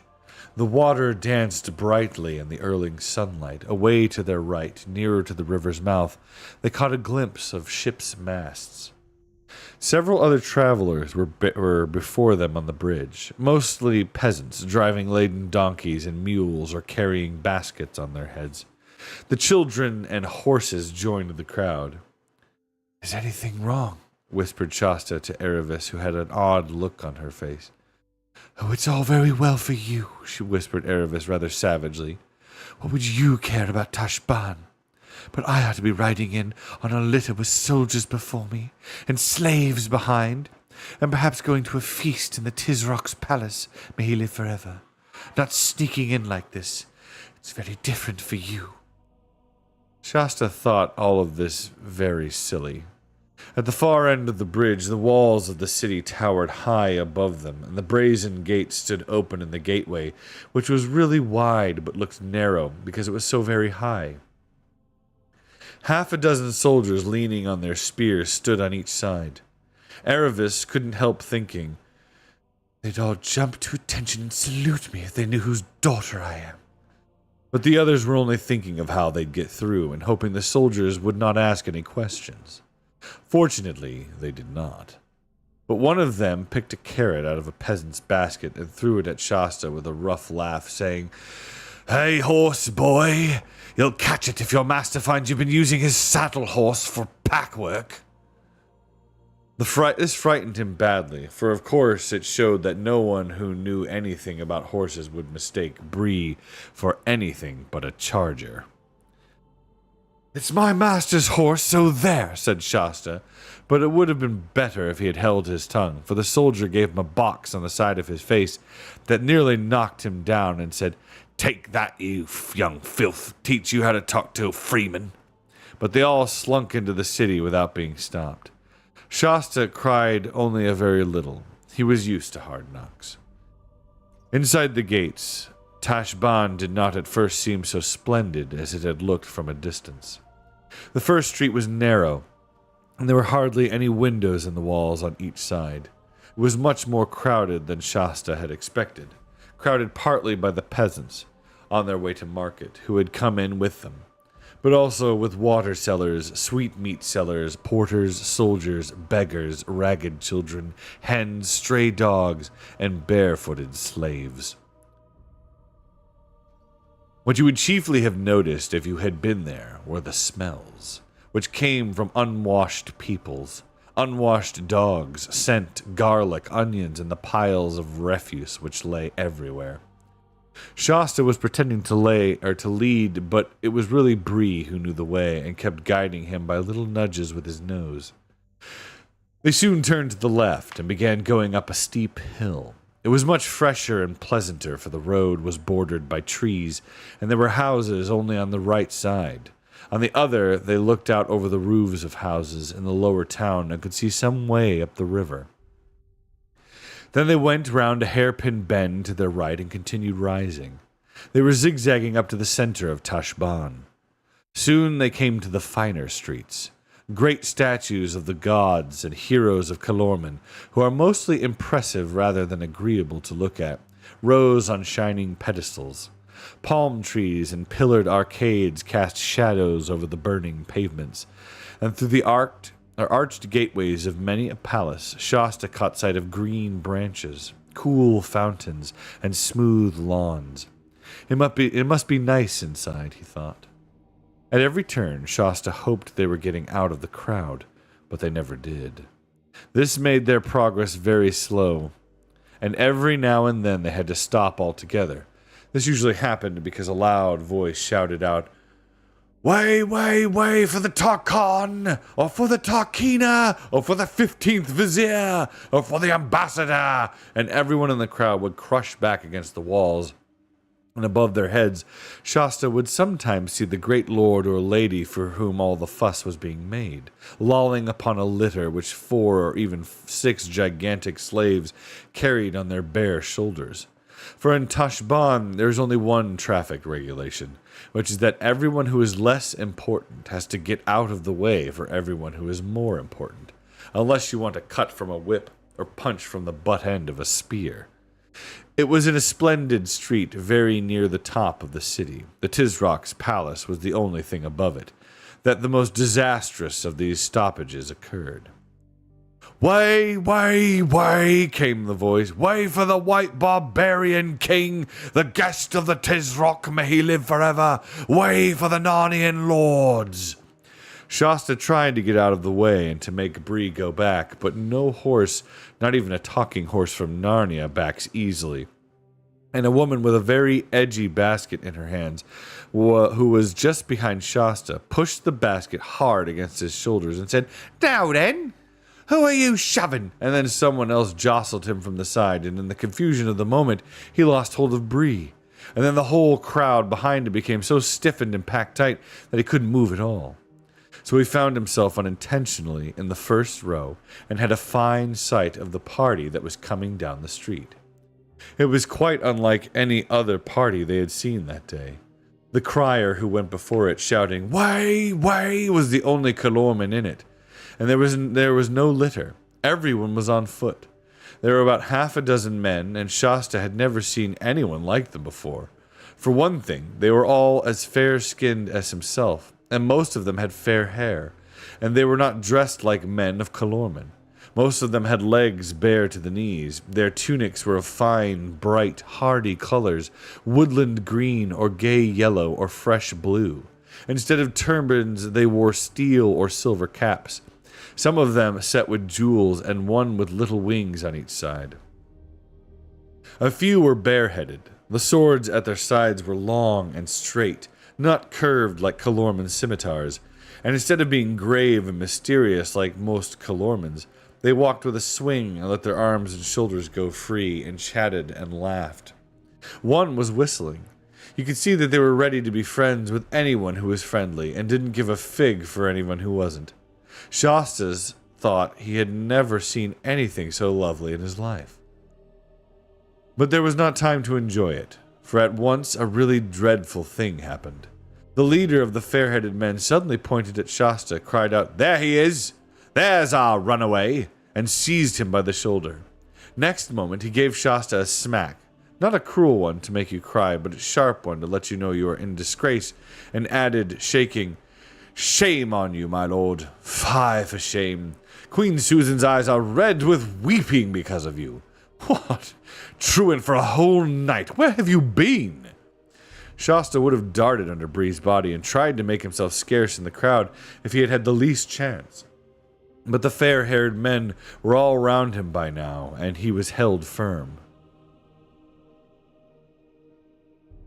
Of course, his first impulse was to say that he was only poor Arshish the fisherman's son, and that the foreign lord must have mistaken him for someone else. But then the very last thing he wanted to do in that crowded place was to start explaining who he was and what he was doing. If he started on that, he would soon be asked where he had got his horse from and who Erebus was, and then goodbye to any chance of getting through Tashbaan. His next impulse was to look at Bree for help, but Bree had no intention of letting all that crowd know that he could talk, and stood looking just as stupid as a horse can. As for Erebus, Shasta did not even dare to look at her for fear of drawing attention, and there was no time to think, for the leader of the Narnians said at once, "Take one of his little lordship's hands, Peregrine, of your courtesy, and I'll take the other. And now on. Our royal sister's mind will be greatly eased when she sees our young scapegrace safe in our lodgings." And so, before they were halfway through Tashbaan, all their plans were ruined, and without even a chance to say goodbye to the others, Shasta found himself being marched off among strangers and quite unable to guess what might be going to happen next. The Narnian king, for Shasta began to see by the way the rest spoke to him that he must be a king, kept on asking him questions. Where he had been, how he had got out, what he had done with his clothes, and didn't he know that he had been very naughty? Only the king called it naughty instead of naughty, or not instead of naughty. And Shasta said nothing in answer, because he couldn't think of anything to say that would not be dangerous. What? All mum? Asked the king. I must plainly tell you, prince, that this hand-dog silence becomes one of your blood, even less than the scapegoat itself. To run away might pass for a boy's frolic with some spirit in it, but the king's son of Archenland should avouch his deed, not hang his head like a Calaman's slave. This was very unpleasant, for Shasta felt all the time that this young king was the very nicest kind of grown-up and would have liked to make a good impression on him. The strangers led him, held tightly by both hands, along a narrow street and down a flight of shallow stairs, and then up another to a wide doorway and a white wall with 2 tall, dark cypress trees, one on each side of it. Once to the ark, Shasta found himself in a courtyard, which was also a garden. A marble basin of clear water in the center was kept continually rippling like the fountain that fell into it. Orange trees grew round it out of smooth grass, and the 4 white walls which surrounded the lawn were covered with climbing roses. The noise and dust and crowding of the streets seemed suddenly far away. He was led rapidly across the garden and then into a dark doorway. The crier remained outside, and after that they took him along a courtyard where the stone floor felt beautifully cool to his hot feet, and up some stairs. A moment later he found himself blinking in the light of a big, airy room with wide open windows, all looking north so that no sun came in. There was a carpet on the floor, more wonderfully colored than anything he had ever seen, and his feet sank down into it as if he were treading in thick moss. All round the walls there were low sofas with rich cushions on them, and the room seemed to be full of people. Very queer people, some of them, thought Shasta, but he had no time to think of that before the most beautiful lady he had ever seen rose from her place and threw her arms round him and kissed him, saying, "Oh, Corin, Corin, how could you? And thou and I such close friends ever since thy mother died. And what should I have said to thy royal father if I came home without thee? Would have been a cause almost of war between Archenland and Narnia, which are friends time out of mind. It was not, playmate, very naught of thee to use us, though." Apparently, thought Shasta to himself, I'm mistaken for a prince of Archenland, wherever that is. These must be Narnians. I wonder where the real Corin is. But these thoughts did not help him say anything out loud. "Where hast thou been, Corin?" said the lady, her hand still on Shasta's shoulders. I don't know," stammered Shasta. "There it is, Susan," said the king. "I could get no tale out of him, true or false." "Your Majesties, Queen Susan, King Edmund," said a voice, and when Shasta turned to look at the speaker, he nearly jumped out of his skin with surprise. For this was one of those queer people whom he had noticed out of the corner of his eye when he first came into the room. He was about the same height as Shasta himself. From the waist upward he was like a man, but his legs were hairy like a goat's, and shaped like a goat's, and he had goat's hoofs and a tail.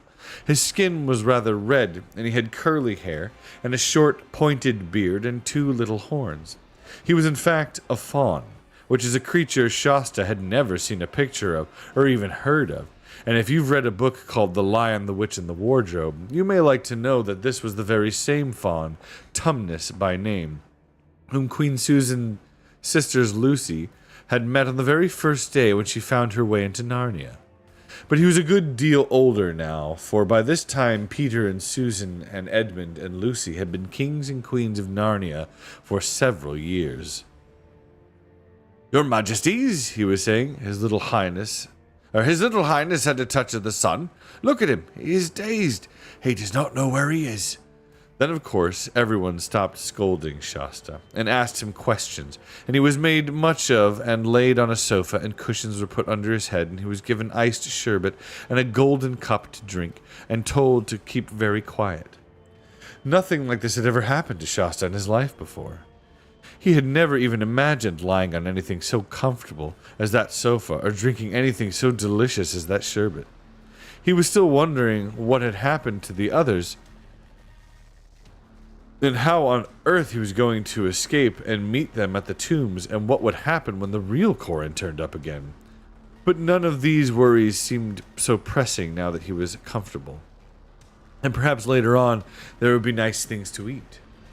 Meanwhile, the people in that cool, airy room were very interesting.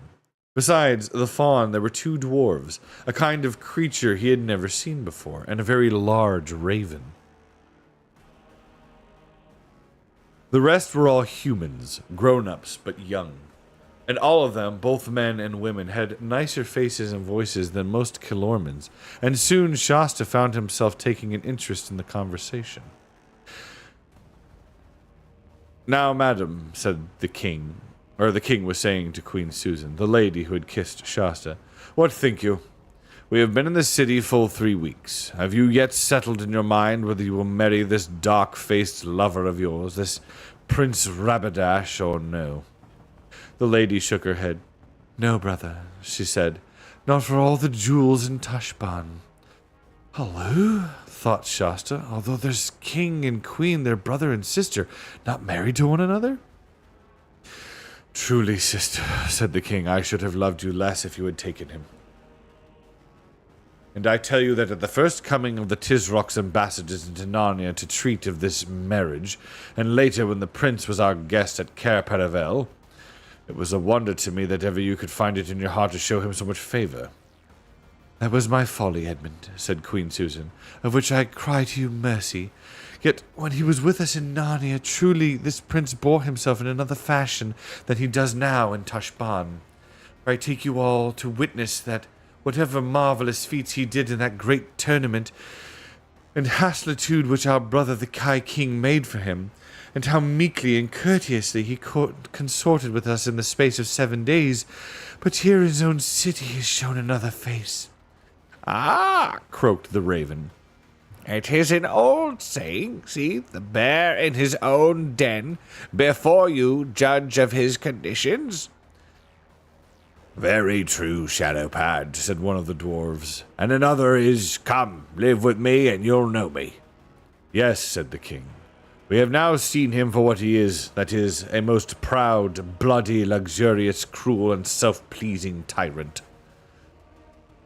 "Then in the name of Aslan," said Susan, "let us leave Tashban this very day."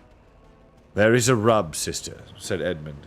"For now I must open to you all that has been growing in my mind these last few days and more. Peregrine, of your courtesy, look to the door and see that there is no spy upon us. All well? So for now we must be secret." Everyone had begun to look very serious. Queen Susan jumped up and ran to her brother. "Oh, Edmund," she cried, "what is it? There's something dreadful in your face." And that is the end of chapter 4. And that's where we'll leave it for today. So that's chapter 4. We have read 4 chapters, and we'll keep on tomorrow. So tomorrow morning, we'll actually read a little bit more. We're going to start a little bit earlier, providing that my blessed baby boy allows us some sleep. But we'll likely be done around this same time. But that'll be it for the day. We're gonna draw for a little bit here. I'm gonna switch over and do a little bit of artwork, if that is amenable to all of you. And then, but tomorrow we'll be continuing because I do have blessing of blessings. I do have an interview for a job tomorrow at 1. So pray that goes well. We'll see what happens.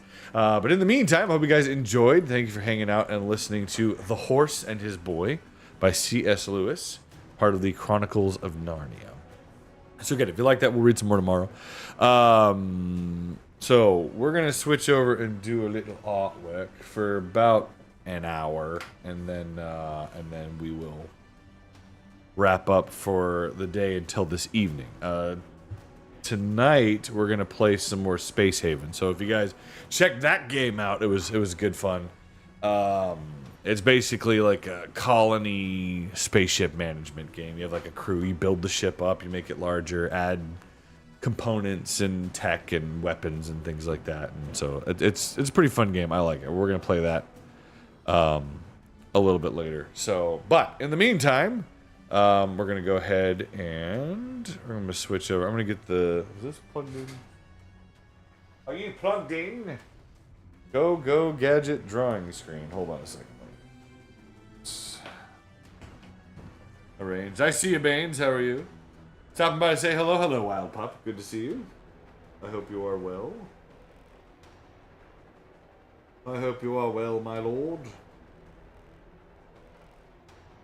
Right, let's wipe this screen off here. There we go.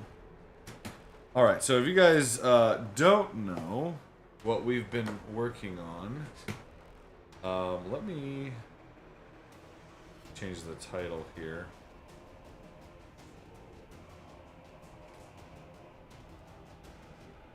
You know, I don't know if I can switch it over on YouTube, but we'll see what happens. Art.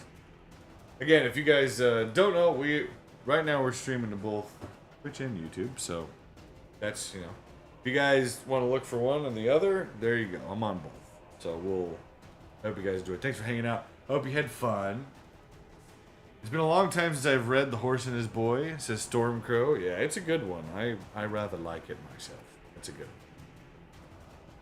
one. Let's see. Bane says Vox activate. Okay, hold on. Did you greet on the YouTube stream?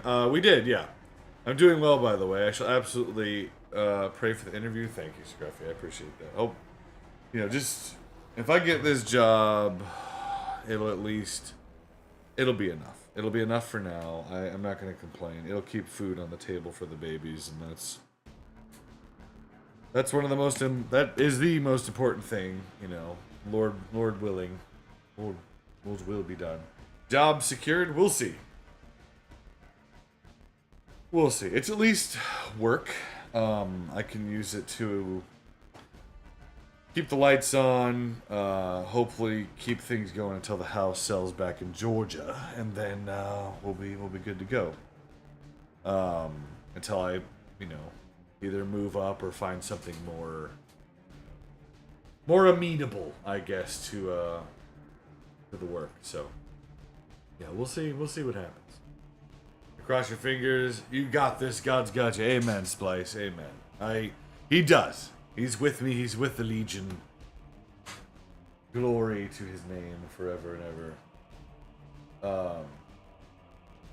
It will be okay. It's just, you know, we're just really hoping that it does kick up here. I may have 2 interviews this week. I'm not sure. I'm waiting for the other one, but you know, the other trick is then trusting in the Lord and picking the right one. You know, Lord, which one do I take? Honestly, between the two, they both pay the same. So I think the benefits on the one that is closer, that has less of a commute, is actually better. So I'll likely be taking that one, but you know, can't count my chickens until they're hatched, sort of thing. You know how it is. Let's see. So let me check on the YouTube thing real quick. I need to see stream health and I don't remember if there was a title. I don't know if you can change it in the middle, and I don't think you can, but that's okay.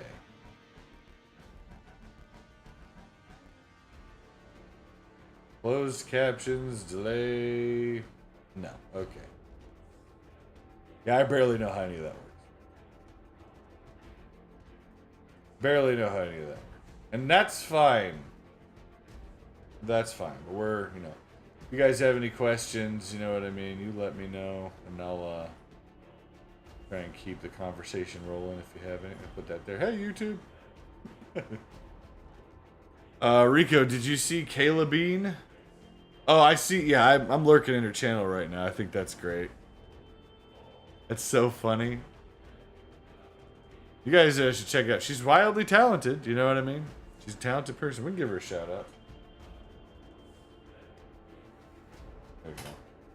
You guys should go check out Kayla. Far more interesting than I am. You know, we're gonna be doing some artwork, but she's the real artist. She's very talented. We'll say hello. She's doing beans right now for commissions and stuff. Which you can commission too if you head over there, I believe. So go there and look at that. So we finished this guy last time we were drawing. So we got the Space Marine complete. He looks good. So what we're doing is we're drawing a new start screen. for the channel. So right now our start screen looks like this. Kind of, you know, plain. It gets the point across, woohoo. But this, we want to do something a little more dramatic and cool.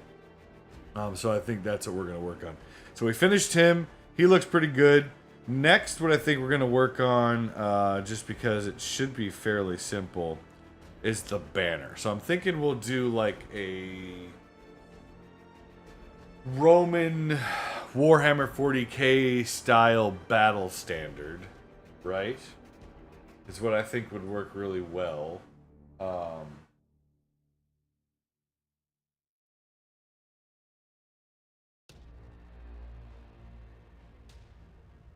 I need to look up a few pictures of it. Let's see what we can. I'm gonna see what I can find here.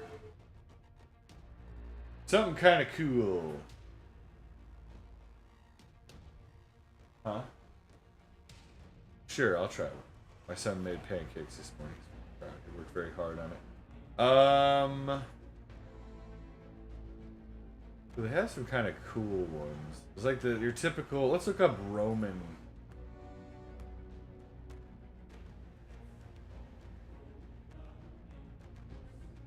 My kids are running around having a good time. Like a Roman battle standard. There's like a typical flag, but we want one that kind of hangs down from the pole a bit. I guess kind of like that. Yeah. Scruffy! My lord. Oh wow, look at that flag. Oh, there's so much stuff. Sorry. No, it's okay. Wow. Isn't that good? It's really good. It's like a dessert. Okay? No. Baby needs to sleep. Okay. Wow, this thing is like this thing is like a dessert. Dang, son. It's good.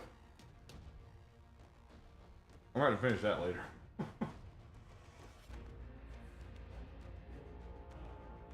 Oh, goodness. Okay.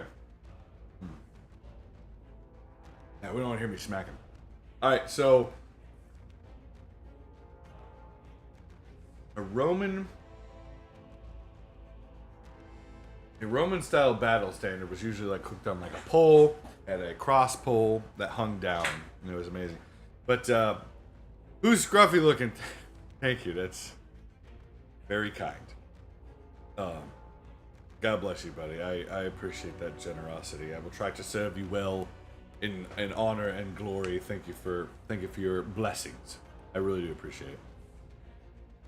I love Roman iconography. Yeah. So I guess I could probably bring this over here. I don't think it's gonna. So I'm looking something kind of like what we're seeing here. You know what I mean?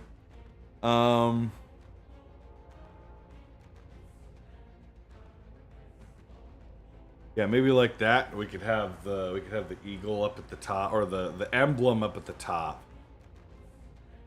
Might not be a bad idea. Or just a cross. We could do something like that. Trying to think of what I would want. But yeah, basically something like this, where you have that, and then we have the tapestry hanging down, and it'll say just starting. So that's what I'm thinking. That's what I'm thinking. So we'll probably go with that. So what I'm looking at here. Hey, Scruffy, trust me, you are. I really appreciate it. It does help like a whole ton. A whole ton of a lot. A whole ton of a lot. Well, let's see. I'm gonna do. So this is kind of like the gist, and then we were thinking maybe it would come. Well, let's go into this actually. So I think we're gonna turn the Space Marine off for now, just so he's, we're not distracted by him. I think. I was thinking about having the emblem out there. But then we could do like...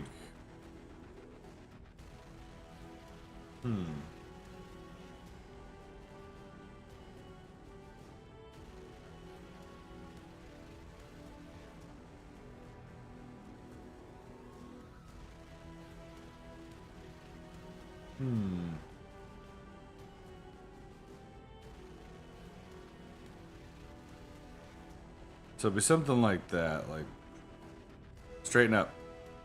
There we go. Where it would come up here. Now we could have like a whole battle standard. Maybe an eagle clutching a Jerusalem cross or something. Yeah. It wouldn't be a bad idea.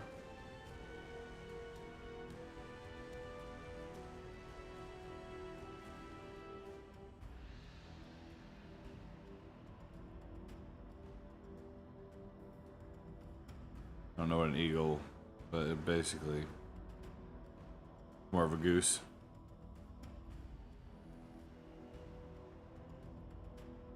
How's a hawk's face look? More turned down.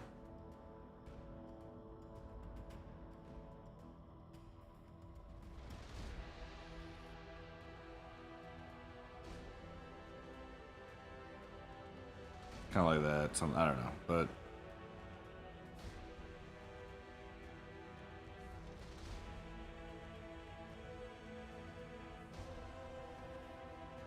and then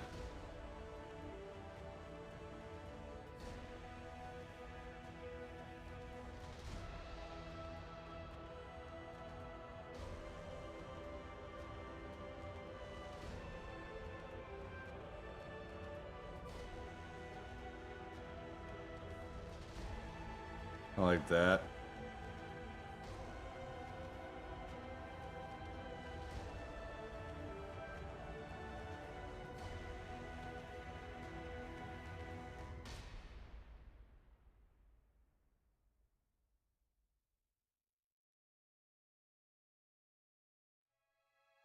I imagine it would be something like that. And then the feathers would come down behind, but you wouldn't really see that.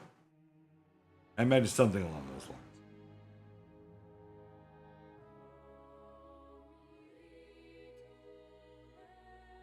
Or alternatively, we could do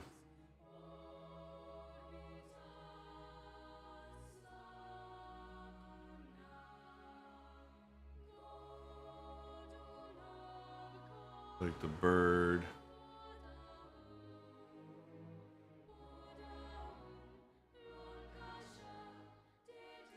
Something along.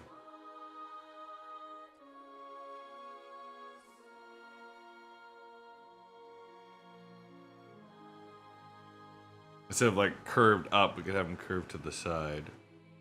Either way, the gist of it would be that.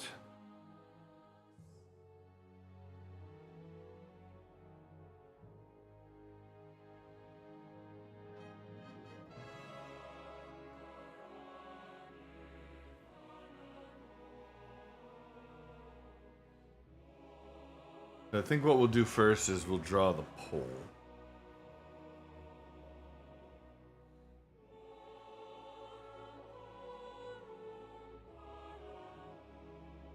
Yeah, so we'll do that, and that'll be fine.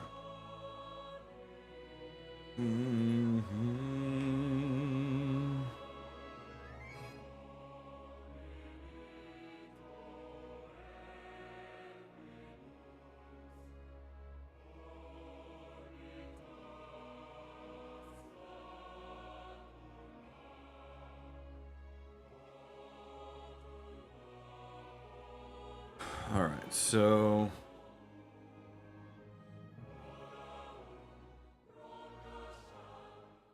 straight line. Ooh, oh, look at that.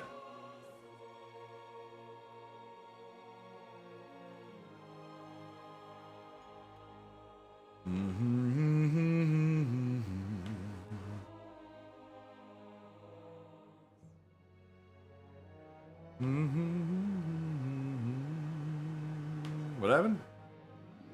Oh, Doki. Doki, thank you. You guys are too nice to me. I don't deserve all this. Keep donating to Cat. I don't know. Oh, I forgot I have those things at the top of the screen. Oh, okay. That's okay. Thank you guys. You guys are. I mean, you really are helping out. I will try to serve you as best I can. So the tops of these things tend to go like right into a standard. So I guess I don't know. We could do like. None of us do, but our Lord Richie blesses us anyway. That's true, Scruffy. But still, I appreciate you. Y'all are very kind to me. God bless you both.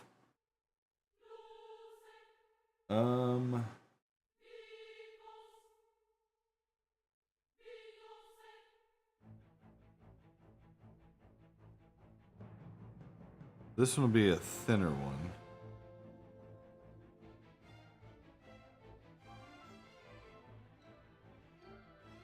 And then what we'll do is erase that.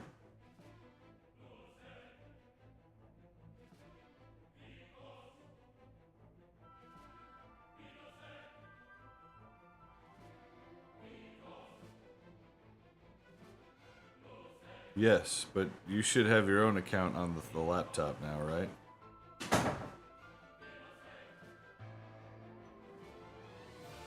Hopefully.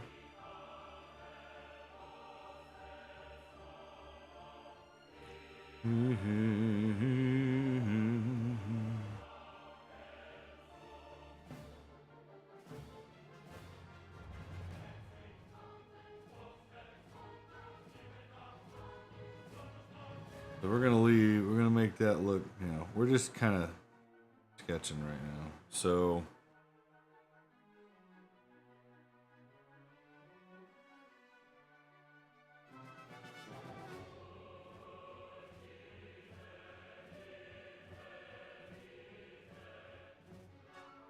that look right?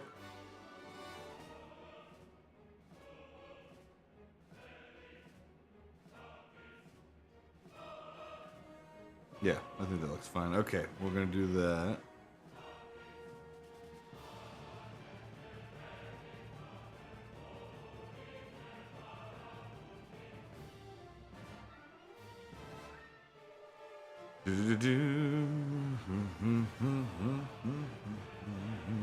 Oh.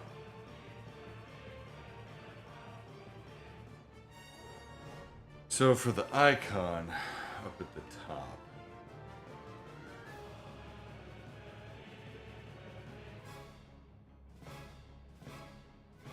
Now some of them had, I guess, kind of like a laurel.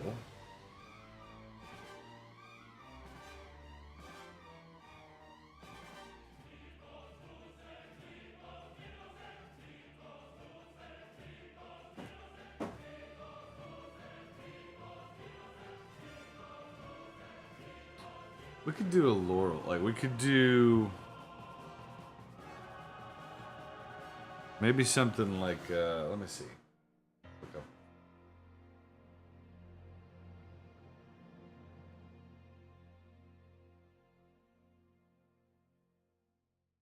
Like we could have it go.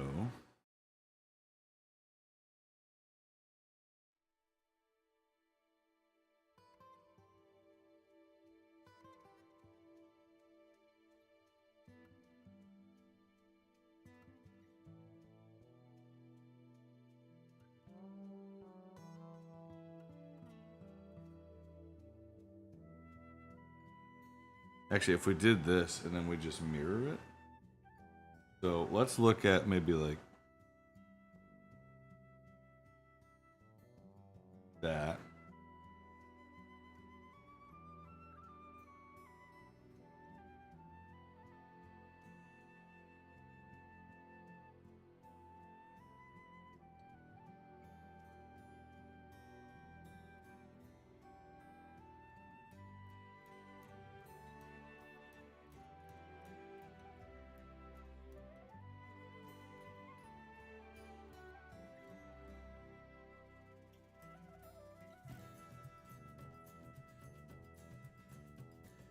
That could work, right?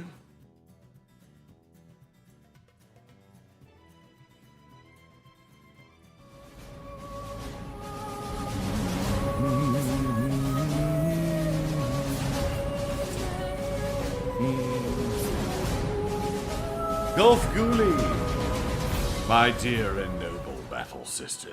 Welcome to the Heavenly Legion, my dear friend. How is your stream? How are you doing? I'm honored. And Tiny Taffy, another noble battle sister. Happy birthday, by the way. Hope you guys are doing well. I hope you guys are doing well. I'm honored that you're here. How was your stream? What were you doing? Let the people know of your marvelous glory, and I will try to serve you as well as these noble battle sisters have done for you. We're just doing some drawing. I'm working on a new start screen for the streams. Space Marine. We're having fun. But make sure you follow both Tiny Taffy and Gulf Ghoulie. Make sure you check them out. We've had the honor and pleasure of playing with Gulf a few times. She's great. Really is. Hopefully we'll get to play again soon. Tiny, she just had her birthday. So make sure you go wish her a happy birthday. Yes. Mike Zilla, how you doing? Welcome in. Good to have you all here. I'm honored. What were you doing, Gulf? What were you playing? Hello and happy table flipping day, brother. Oh, is it one of those? Is it one of those? Oi, brother. Hey, Valmont, what's happening? Speaking of working today. Oh, speaking of birthdays. Yes? What about it? Pretty good. I'm working today. Played some Stardew Valley and Minecraft. Glorious. Yeah, we just finished reading the first 4 chapters of The Horse and His Boy by C.S. Lewis, part of the Chronicles of Narnia. So if you guys want to check that out, you can look at the FUD and listen to the rest of that. So far, we've read through The Lion, the Witch, and the Wardrobe and The Magician's Nephew. So the first 2 books we've already finished, and we're working on the 3rd. It's a good time. Today is the day that Jesus flipped the tables. Ah, yes. That's right. That's right. Yesterday was Palm Sunday. What do you want for yours? It approacheth. Valsh, we do not need to speak of that. I don't know. We'll talk about that later. People don't have to get me presents. You know, my kids have been asking that too. Like, Dad, what do you want to do for your birthday? I'm like, I'd like to have a job. I guess. Or $2.5 million, so I don't have to work and I can just do this all day. That would be cool, but it would be. It's okay. I really don't know. I'm not good at gifts, especially for myself. But it's good. It's good. That sounds like a lot of fun. Do you have a specific goal in Minecraft, Gulf, or do you just play it to play, like just build things? Rico's birthday is in April. It is. Tism Sister and Christ. Not the Tism. Anything but that. Glorious. Happy late birthday, yeah.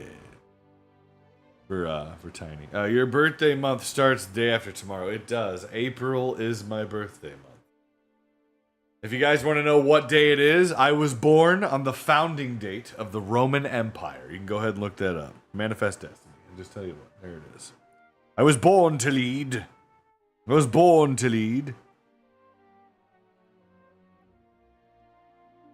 a bit of a wide leaf, isn't it?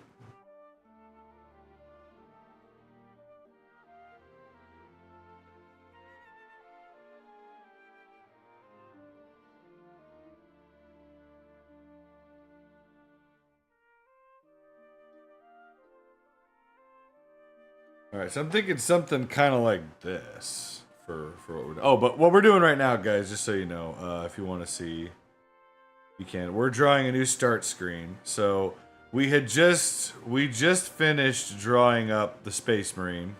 There he is, in all of his glory. Primarch and Battle Brother right there. So he's going to be pointing the way, and then we're going to have this standard up in the front that says just starting soon. And it's gonna be waving, at least I'm hoping, and then we're gonna wind up getting all that. We're gonna get it going. But we're working on this. We're just having fun at this point. Whatever. It takes me so long to draw things. No, it means thank you so much, not tism.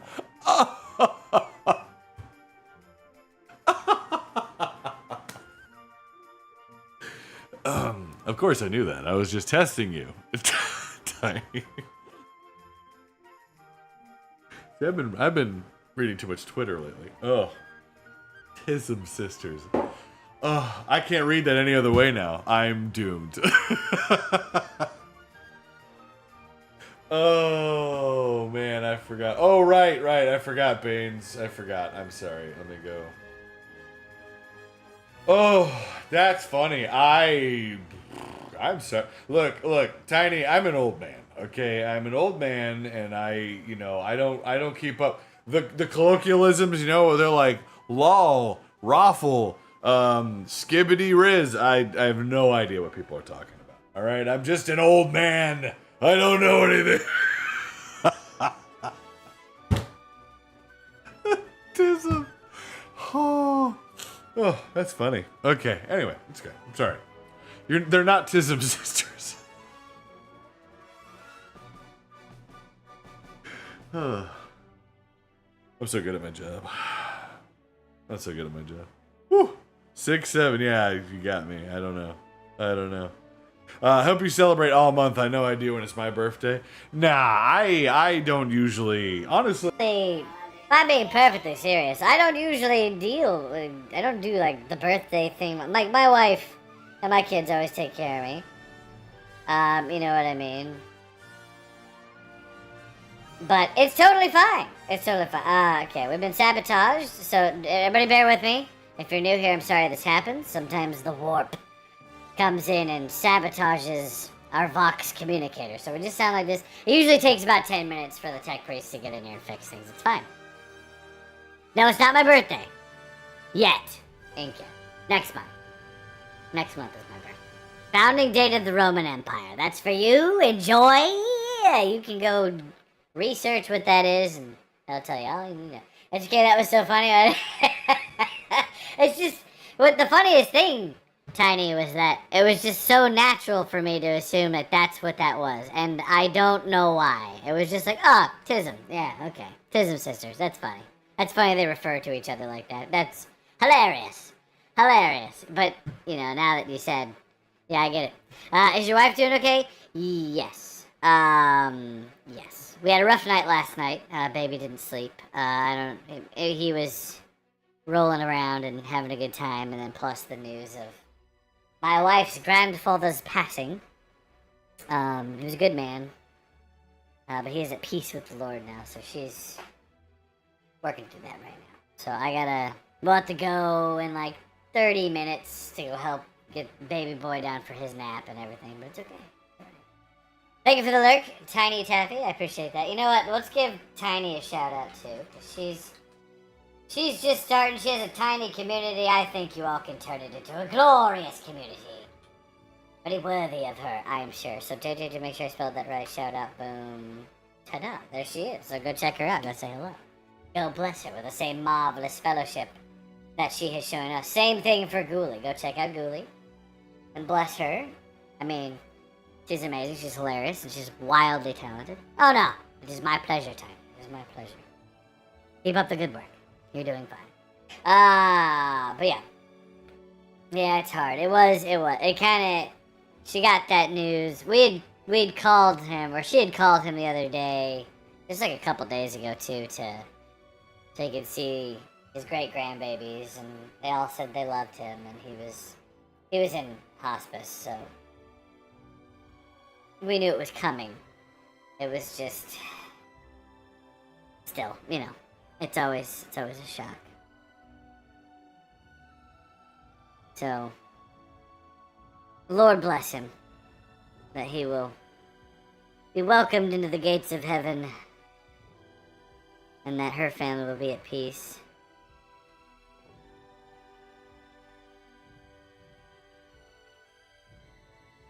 Because it's never easy. And my wife is a delightfully sweet person, so I hate seeing her sad. It's not good, but things will be okay. Yeah, it still hurts though, yeah. It says the wildly talented one, me, no. I'm merely your servant. I'm just here to have fun with you guys, that's what we're doing.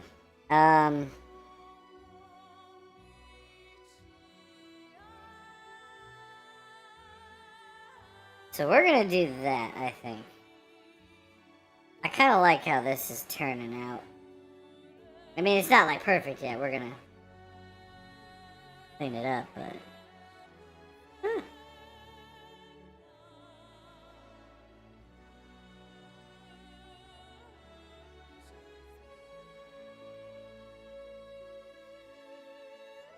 Yeah.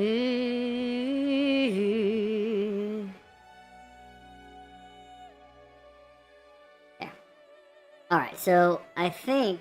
And then what we can do is once we finish this side, we can just copy mirror flip, and then it should, you know... I mean, it'll be way on the other side, but we can get it going. I gotta get some stuff done for kiddo, so I'll be in and out. Alright, Ghoulie, have yourself a wonderful lurk. And again, thank you for the raid. I am honored. Hopefully we can play again soon. And I hope you have a wonderful weekend with your plans. God bless you. You're amazing.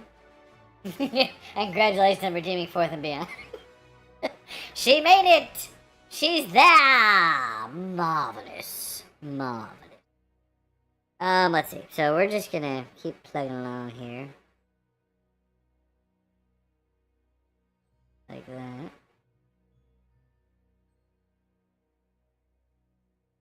I think that's a little too. Let's bring that down to like 3.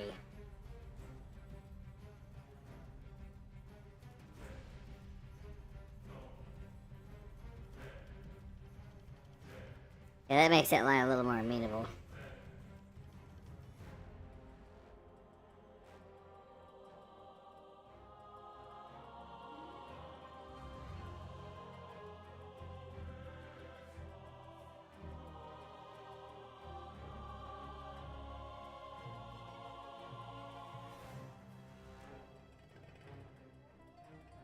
Let's do...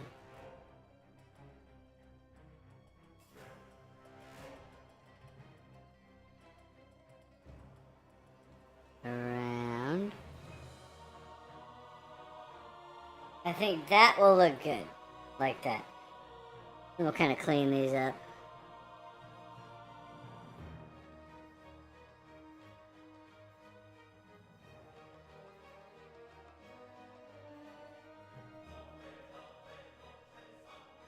Take that down a bit too.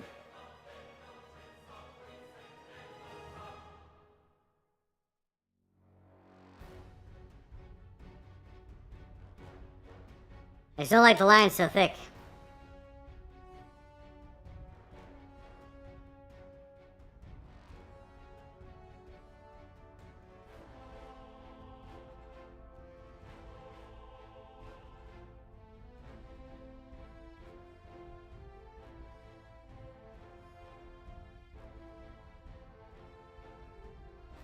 Put a little space between the leaves. There we go. Ba-ba-ba.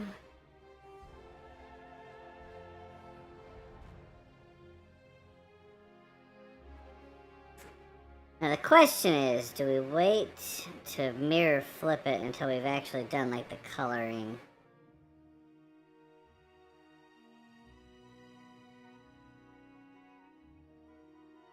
Maybe not the shading, but the color. You know what? It'll be fine, I think.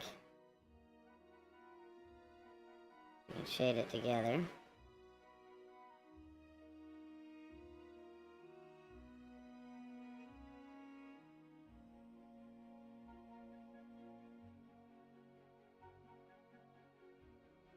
Do...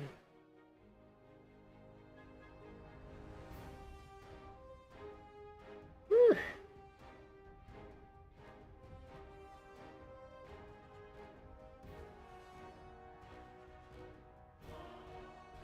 I always hate it when I start off using too thick of a pen.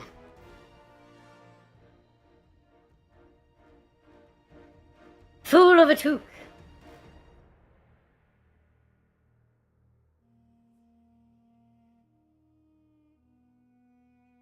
Oh, you know what? There'll be a little bit of a gap. There we go.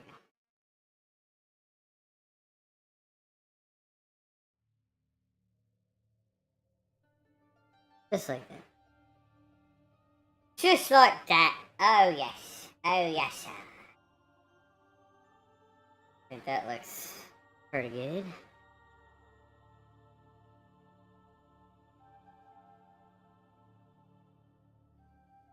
Yeah, and then that's too thick. Let's...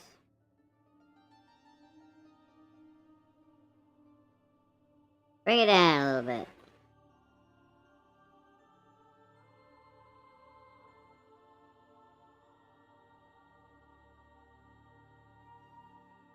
Doo-doo. So, we'll have this Laurel. And then I think...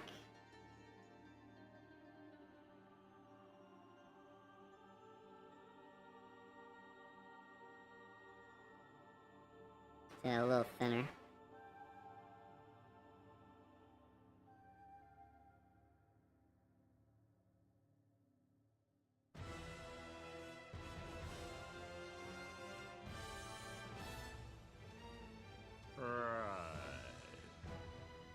There we go. Which one? Wait. This looks like fun, Jen. Okay. Alright. Okay.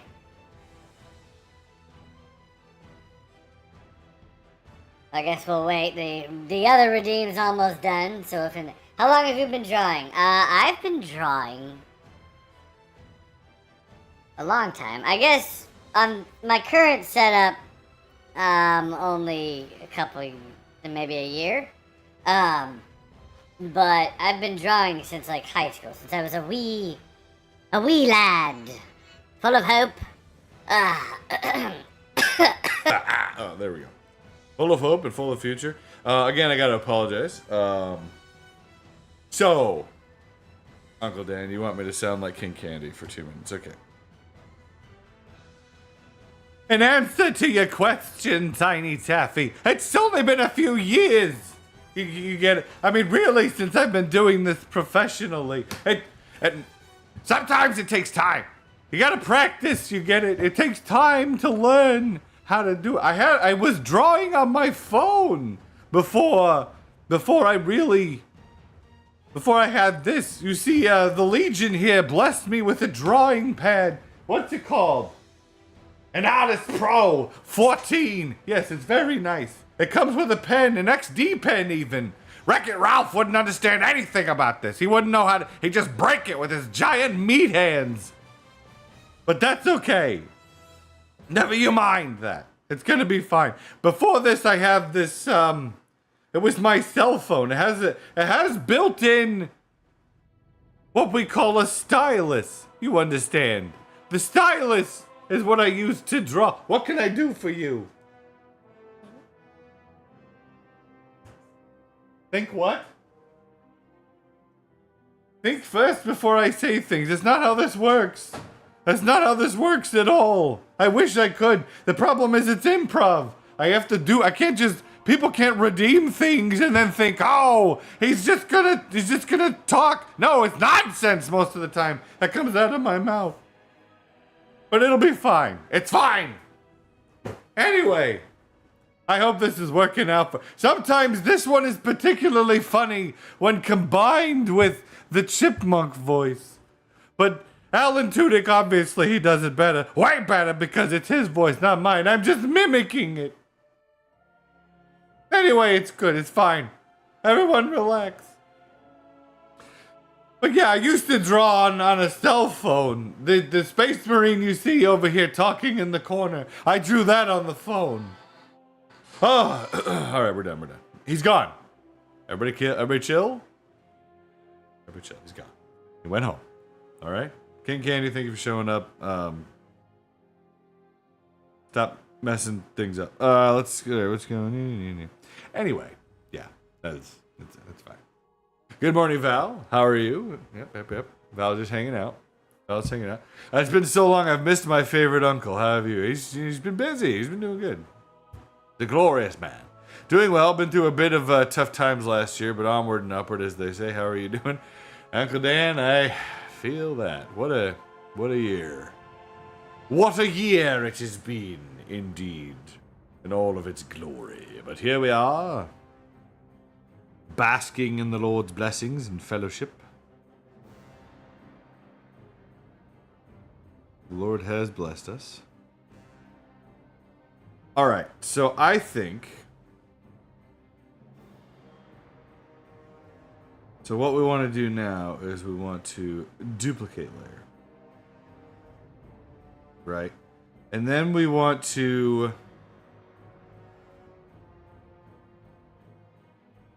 flip it. Right? And we're going to move it.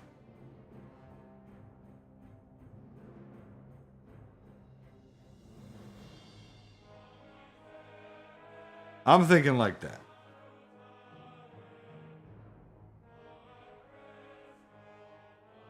Yeah.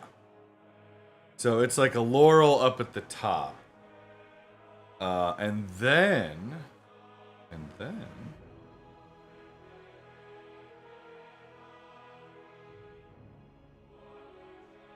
And then up here, I don't know, should we do an eagle or should we have the Alpha and Omega emblem?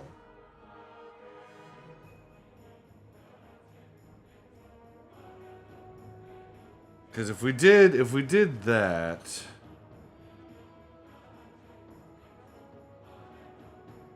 the Alpha and Omega would kind of look like...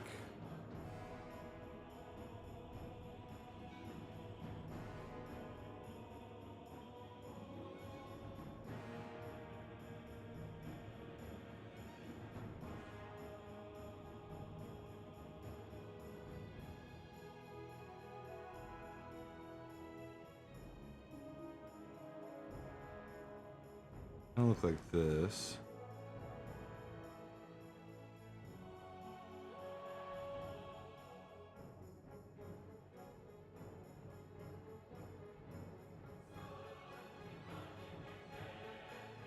Do, do, do.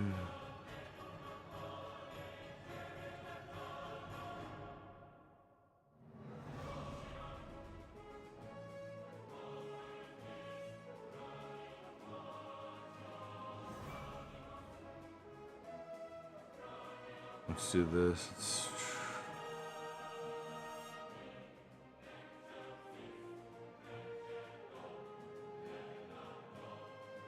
And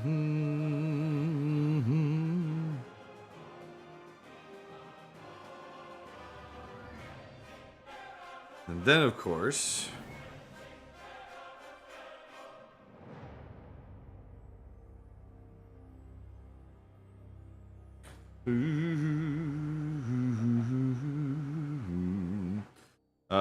we did.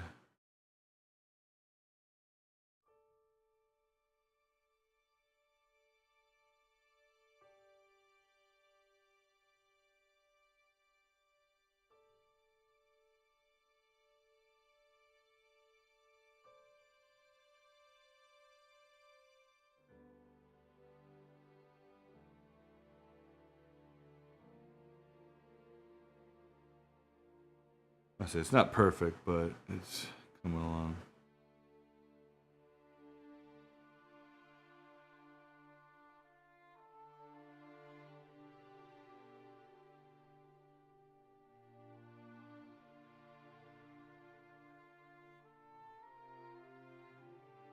So the Legion emblem looks like this.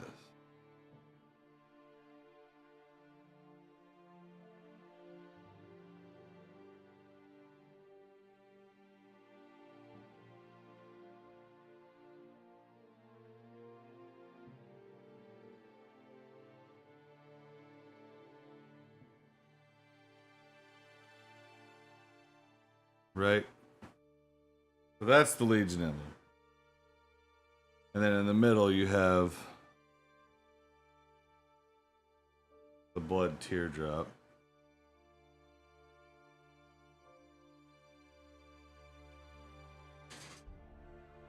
So it looks like that. Trying to go crazy. Homeschooling the other boys. Oh yeah. What would that would look very much like the chapter markings? Yeah.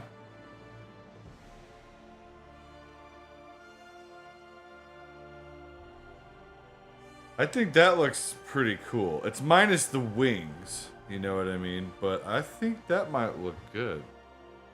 Audio Runner, good to see you, brother.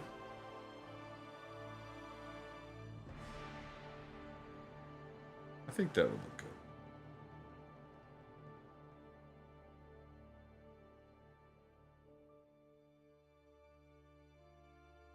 So then we could just kind of...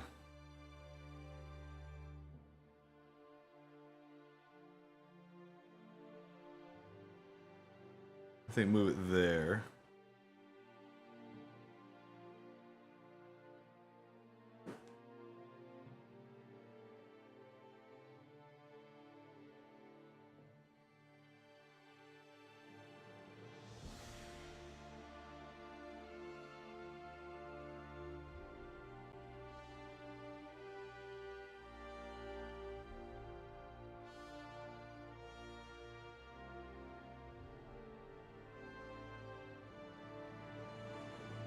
Maybe not that. What if we did...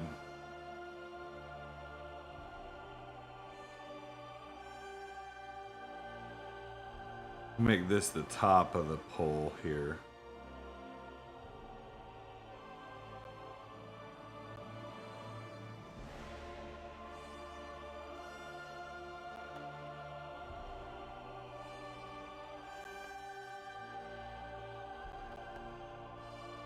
No.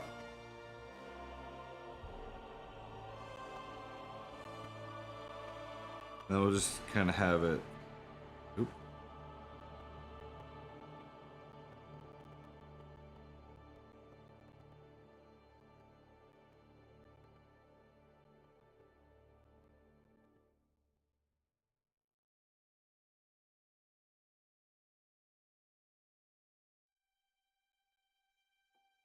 Yeah. I think that looks pretty cool. And then we can do that. So these will be like a circular gold discs or something underneath that sit at the top of the pole. And that'll look really cool when it's shaded because we can make that look round with the proper shading. Yeah. I think that'll look pretty sick.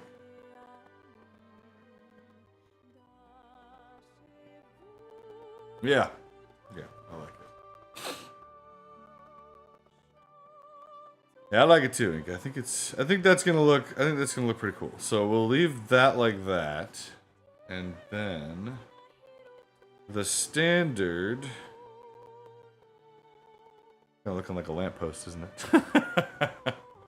It's kind of looking like a lamppost. Anyway, we've been reading Narnia. It works. Okay, that's fine. Now the question is, do I draw it just straight? I would think I do.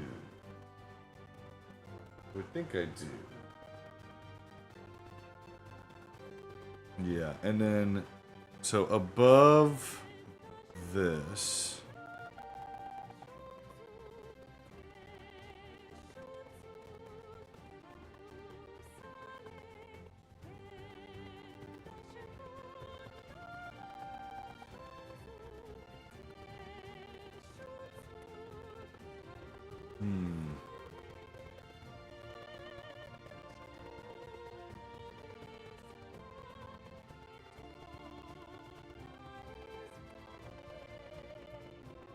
like I say straight, and I just draw like the most crooked line in existence. All right, there we go.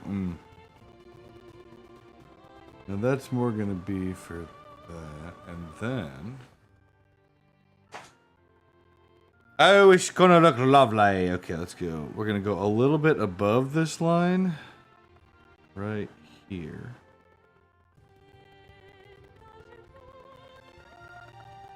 It's kind of hanging over the pole. And then we want to have a space. No, that's too much.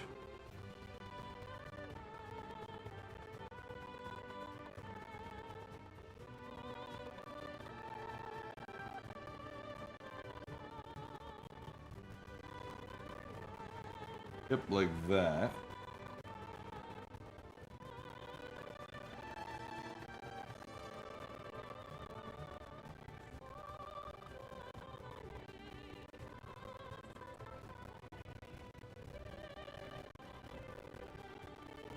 Oh, come on. Okay.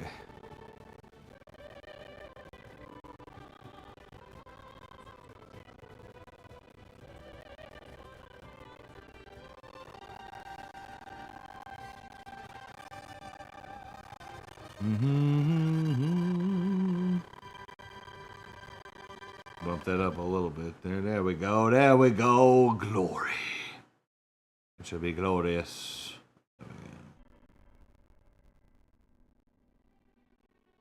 So the tapestry, you'll see the pole a little bit through there.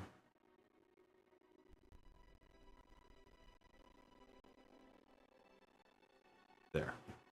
And so the pole will poke up a little bit through there and it'll be like it's draping over. then a lot of times you'll have at the bottom, you know, it'll say like Heavenly Legion here. I think we can get away with doing...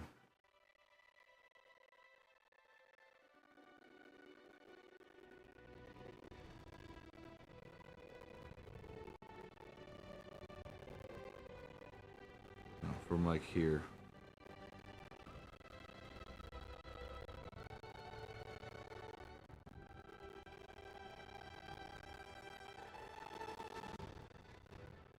Actually, let's do...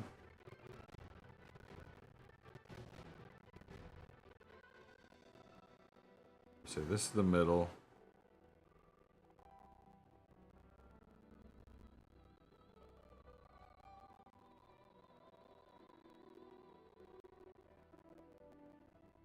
Is that too much? That's too much.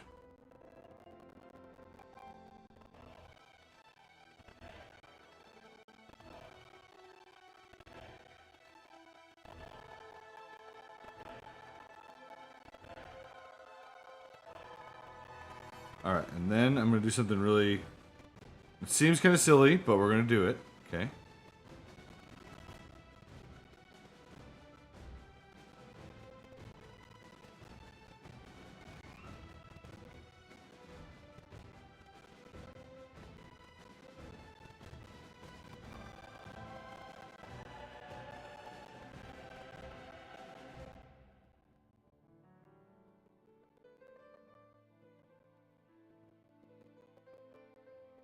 There. That way it's even.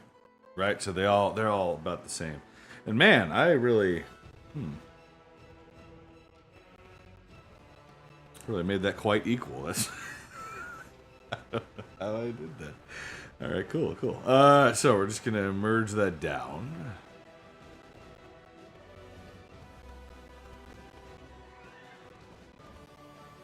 What's this one? That one we can get rid of.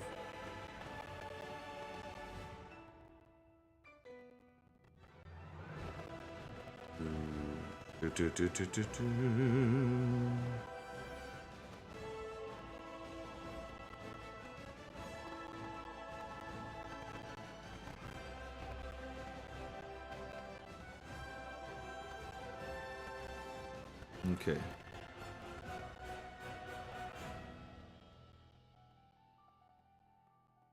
So I'm thinking we'll have this here. Like the bottom of the standard will look like that. And then over top of that,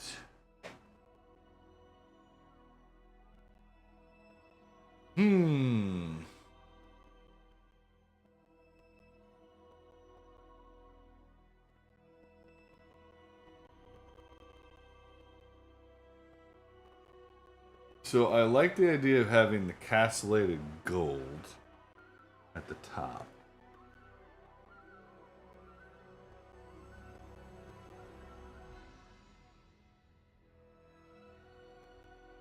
Is the music glitching, or is my voice? Is the whole stream? It doesn't say I've dropped frames. I think it did that the other day. We were playing, and then it was like, the music for some reason was choppy. I can't even explain it. I don't know why. Stormcrow says, you were born at the founding of the Roman Empire. That makes you 2,053 years old. I guess you are a space marine. There you go. See? Told you. It's just the music for a bit. It's normal now? Don't know. I don't know why it would be doing that.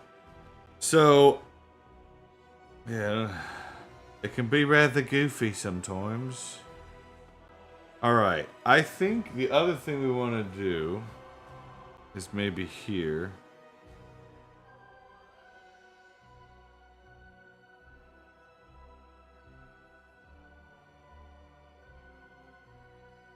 I think we'll do...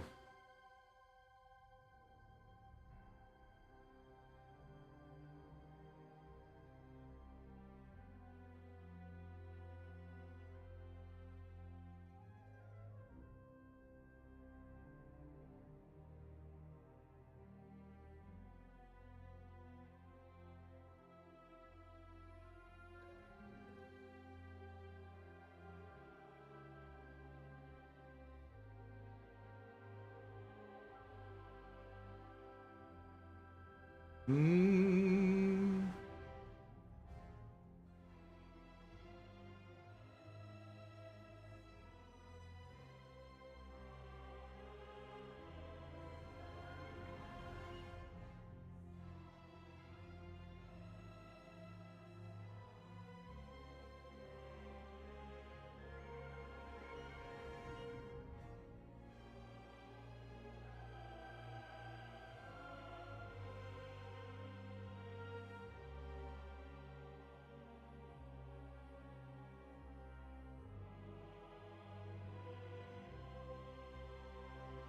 Something like that.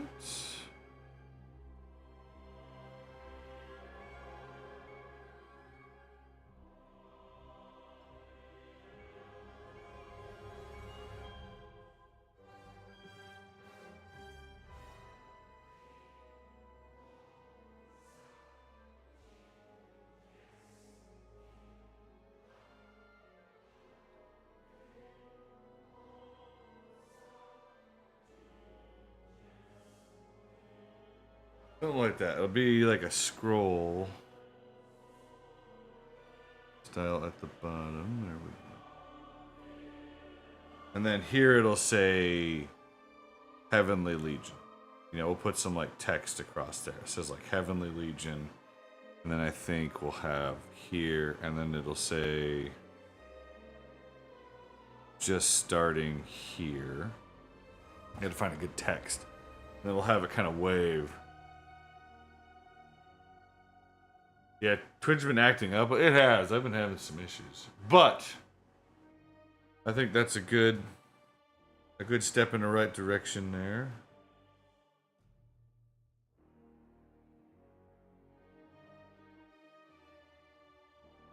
Yeah.